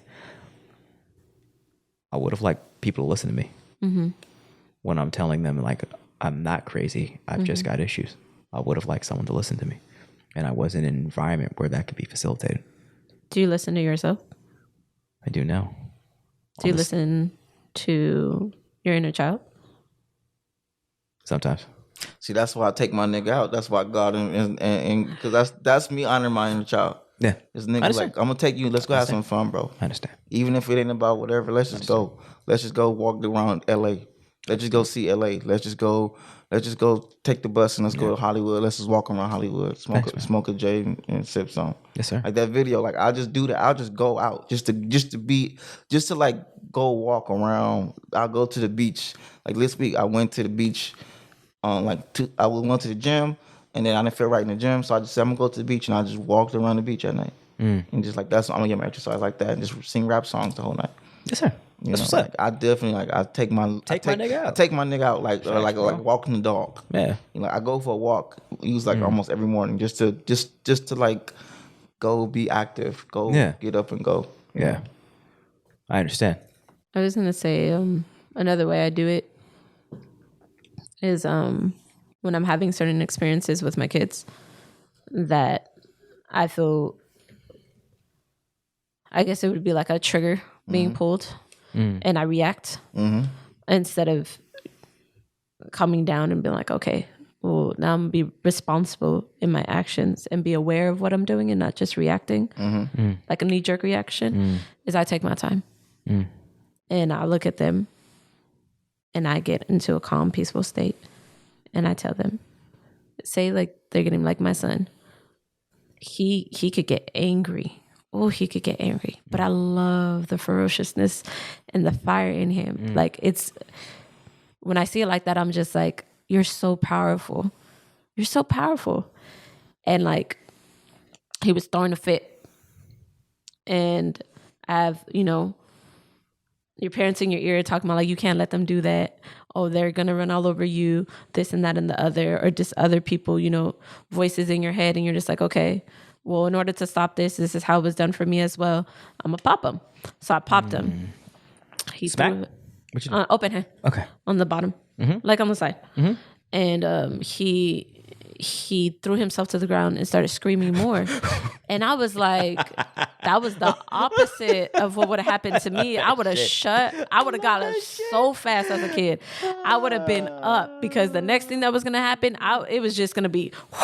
Yeah. It's like that's not enough. We associate pain with more pain. So when we feel pain, the way we was raised is, I'm gonna give you some pain, so you don't. Oh, you want to keep crying? Okay, I got you some more. More pain. Yeah. As opposed to somebody experiencing pain and actually processing and experience pain. So he threw a bigger fit. Yeah. And then I was like, okay, so I got him again, and then he started going. Like he got worse, and I was like, whoa, he a tornado. He was like flailing around. He started like.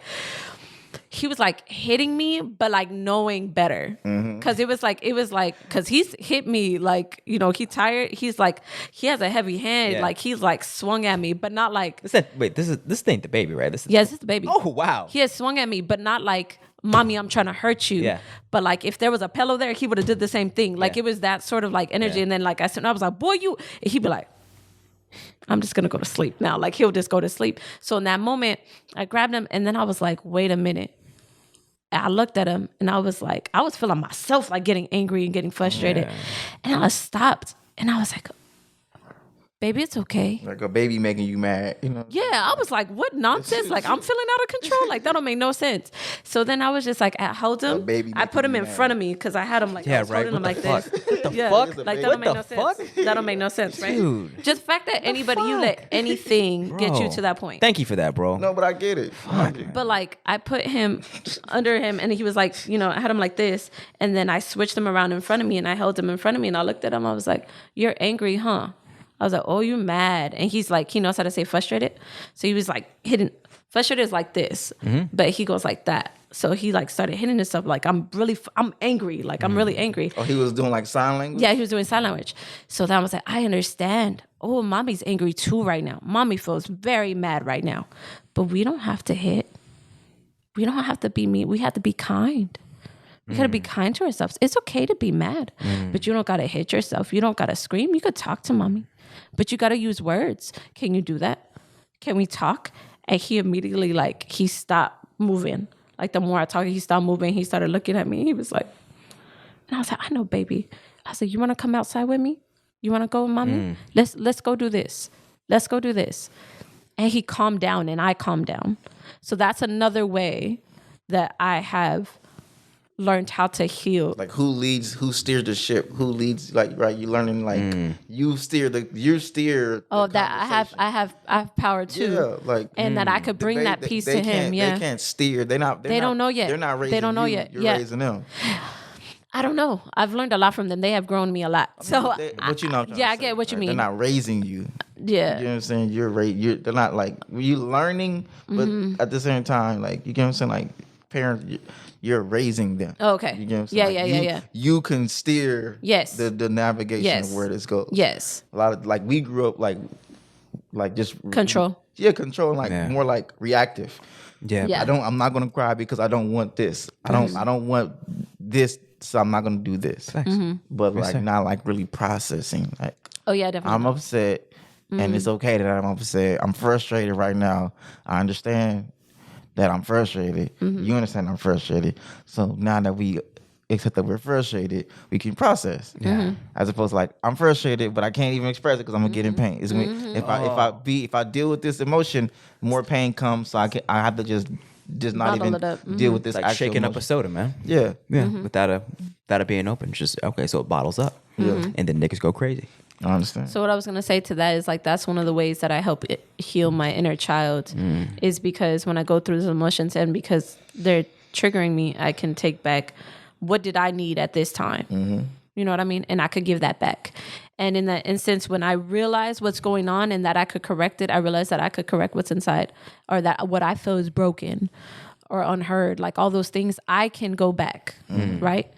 And I can do that. But that's also taken a lot of like work internally in myself and how using those tools that I've been learning along the way to get to that place, and giving that grace of understanding like where my parents were coming from when they did those things to me, and that it wasn't me. They didn't hate me. They did not love me. They didn't want me to be hurt and all this type of stuff. That wasn't their goal or their intention, but they didn't know how else. They didn't have the tools. Yeah, they did. So that's why it's like, that's where I'm like, I have the tools so I could put them to use. I'm learning how to use them and how to formulate them after I've asked so many questions, after I've diagnosed it, after I've had it represented to me, like all these different things, all these different avenues that I've been searching out for, I'm getting. And then some stuff I just have to put into practice. Yeah. So it's your first time growing up. It's my first time growing up. First time growing up. Them walks though. Title of the episode. It's my first time growing up. It's my I like that. You know, it's like, it's funny because I think that was I know I would frustrate my parents because I mean how I am, right? Which is like I'm a wild card. So I'm gonna do some negative things, but I'm also gonna do a lot of positive things. Yeah. So some of the things I do that are negative might be frustrating, right? But overall, I'm gonna be doing a lot of positive stuff. Absolutely. But like my dad, I would definitely like I would definitely challenge the way my dad, I would challenge the way my parents raised us, and they didn't like that. Of course. Like, my dad didn't like that because he was like, bro, I did the best. Like, who are you to tell me I didn't raise you good enough? Facts. You know what I'm saying, nigga? Who are you? That was our first episode we had. Who are you to tell me that I didn't raise you, that I didn't do a good enough job raising you, nigga? Yeah. Like, I was raising you. Look how you turned out. Yeah, but it was also like, nigga, you wasn't there. Nigga, you was a baby. Like, I was doing it, nigga. So, who are you to tell me that I didn't, nigga? That I didn't do my best at that time that I was doing. Nigga, you was shut up. You was a kid. Yeah. I was grown. I had to deal with life. I had to do this. I had to raise you. I had to raise you and your brothers. Shut up, nigga. Damn. Yeah. You know what I'm saying? But at the same time, I always challenge my dad's religious beliefs. I always challenge his like belief systems. And then sometimes I could realize, there was one time when I did realize that, like, because me and him would spar, so sometimes it would be cool, But then there were times where it would be like, It got too far. or just like he'll come home from work, and I'll be like, Dad, why they remove books from the Bible? Shit like that. He like, bro, I just got home from work, bro. Like, nigga, I've been at work all day, bro. You get what I'm saying? Like, bro, like don't. Come on, right my now. nigga. Not Yeah, right bro. now. Not now, You know bro. what I'm saying? Not now, bro. Yeah, and there were times where I used to feel like I didn't understand. Sometimes I didn't understand. My dad would come home and he would just want to go right in his room and just get comfortable, close the door, like Yeah. And I didn't like that growing up. But then as I got older, I realized, oh nigga, I feel you, nigga. I'm trying to, Bruh. but nigga, please Bruh. don't talk to me. Bro. I'm just want to come home. Bruh. I don't want to talk to nobody. I just want to go lay down in my bed for 5-10 minutes my before I got to God. deal with people. I'm learning how to respect that now. That part of me, because I used to be so mad when people used to do that to me, and now I'm just like, nah, bruh.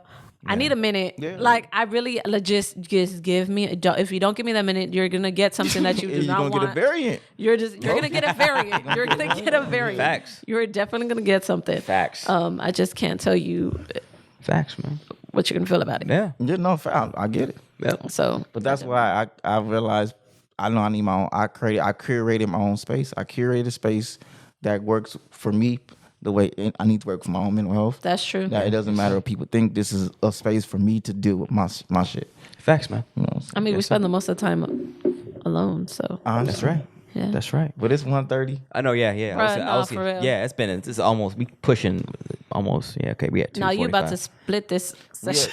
We at 2:45. Damn. Yeah, 2 hours and 45 Bruh. minutes. Wow. But yeah, no, and This should be split up in a bunch of micro conversations. I mean, it should be. But, you know. I feel like you listen to it at different times. I do. Yeah. I these episodes, I'm glad you told me that you have to wait a while to listen to the episode because it's a lot to process. These episodes are heavy, especially episodes like this. And we're having these conversations because we're all being prepared to bring this knowledge. Like we're presenting solutions to how to deal with problems that haven't been solved in our communities. So this podcast is the form through which it's going to happen as we speak upon, getting land because of what is spoken in this podcast. So will it be in regard to administering the health, the spiritual health, and mental health of our people. We're now responsible for that. Yeah. And it starts with me calling my fucking family. Yeah, and if we about to go build land and build a community, we're gonna have to make sure our affairs and our states is in order. Yeah, You including this shit. Especially this shit. Our families. Or else we gonna bring that here. We're gonna bring it here. I mean, like I said, strip clubs. It's bro. I was just trying to say the context of the strip club was a bridge. It was like a something as we doing the healing work, something for us to not go crazy. Like that's all. That was the context of it. It's not long term. It's like, hey, we're gonna need something as we're like you said. It was a representation of something. Yeah, it was. It is like we're gonna need something as we are building out this whole. Change our everything and heal from all of our trauma and become pure light beings. During that process, we're gonna need something to just tap into. Facts, bro. That's all I'm saying. Understood. I'm gonna need it. I'm gonna need something. I mean, I'm not saying, and it doesn't mean it has to be on the land.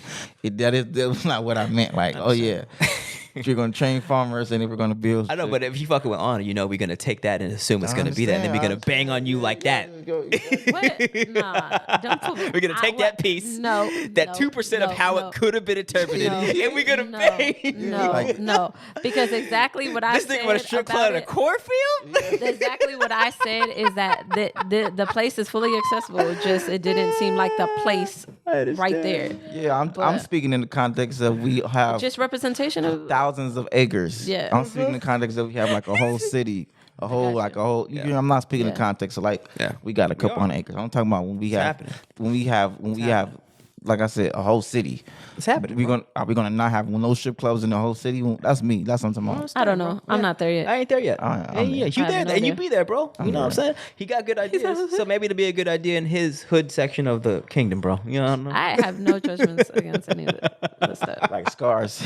What's that shopping place over there? That's the nigga. Don't go over there. Nigga. Don't go there. To the west side, niggas. Don't go to the elephant graveyard, Don't go bro. to the elephant graveyard, nigga. Remember on the west side, niggas is. You can run the elephant graveyard, bro. I'll let you run it. Over there, nigga.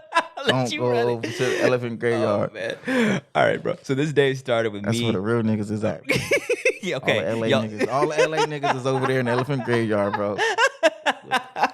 after the year they won the Super Bowl, bro. Yeah. Them niggas turned up, and now we got to put them niggas right over there. Let's put this in context. This whole day, bro. The whole day. This day started with me getting a pep talk from a well-respected white man that we both work with, telling me that if we are going to do what we say we're going to do, the time is now to make. The time is now. The time is right fucking now. It's right now. It's on. And now we get, and then that's been the energy, bro. That's been since I sent the line. I feel it. When I stepped in that line, no, right, the time is now. I'm so it's right now, bro. It's right now, and that's why I feel pressure. I feel the pressure of like execution. I feel the pressure. I do. I feel. Well, good. I feel this is how can I say it? I feel the reality like a free spirited hippie with dreadlocks. I feel like it's finally formulating into reality. Yeah, man. It's finally coming from an idea. Like I said, it was presented as a fully functional thing that we came to find out is actually just a concept. Yeah, and now we're turning into something that's actually functional. And as we're turning to something fully functional, it's actually alleviating less of the pressure and less of the stress. Absolutely. Because we, like you said in the meeting, like we're tired of, we don't have to cap. Yeah. Oh my God. Right? We don't have to cap no more. We don't have to go, right? It's late? Yeah, definitely. Yeah. All right, let's go. Yeah, go. Finish that one. But that was just it. We don't have to cap. Now we're actually building out the real team. Yeah, we don't have to act like we know everything. We don't have to act like we got everything together. Bro. We don't have to pretend like we never done this before. Yeah, that's the truth. We done like this before, but most of our people haven't. Yeah, and so we represent who we represent, which is LA. Exactly. And we also represent connected to West Sacramento. Peace. So then we doing something that's never been done before. So of course with that, we have to need real consultations. We need real jobs. We got to get corporate. We can't be afraid of being corporate. We got to release the rest of development, and we got to grow up, and we got to be corporate. We got to grow up and accept that we don't know it, and we need to fire the right people to get the job and pay them. Yeah. Yeah. Facts. We got to build. We got to have jobs. Facts. Well, our generation, only generation, feel like we don't need jobs, and it couldn't be far from the truth. Facts. We need jobs. Absolutely. Everybody can't be a YouTube star. No. Everybody can't be a millionaire. Jobs. And that's what we're building. We need jobs, bro. Facts. We need jobs. We need to. What's a kingdom without jobs? Come on, bro. Shit for people to do. Responsibilities. Thank you. A kingdom without jobs is cap. It's not a kingdom. It's responsibilities. Yeah, it's responsibility. Like we can't. We got to grow up. We can't all be YouTube sensations. What was I gonna call this episode? I said. I just said it. Yeah. I mean, you could just rewind about like 15 minutes ago. No, I can't. I just. No, it's our first time. It's the first time growing up. There we go. Boom. All right, Anna, you want to close this out? Yeah, you got it. But yeah, take your time. I know we were rushing that last 15, 25 seconds, but. No. Okay. Do your thing. We thank you, Jehovah, Yahweh, Allah, the Creator. We thank you yet again for another time to come to speak, to have conversation, to understand and take time with one another to see different perspectives. And we thank you for letting us get here safely as well. We ask that you do the same and that you guide all of us as you guided us today throughout this life. We thank you and appreciate you for all that you do and for each and every moment and every day. And then I hope that we grow to all become and feel at a place of peace at any moment. In the name of your Son, Jesus Christ. Amen. Amen. Oh, Allah. Thank you for fulfilling your promise made at the onset of this episode. Give us the requisite responsibility to follow through on the promises we said that we would execute upon. You made this time yours. Guide us to the next level. Prepare us, lead us, force us to rely on you in every moment as we administer the solutions to our people and usher in your kingdom. We love and serve you alone. Amen. Amen.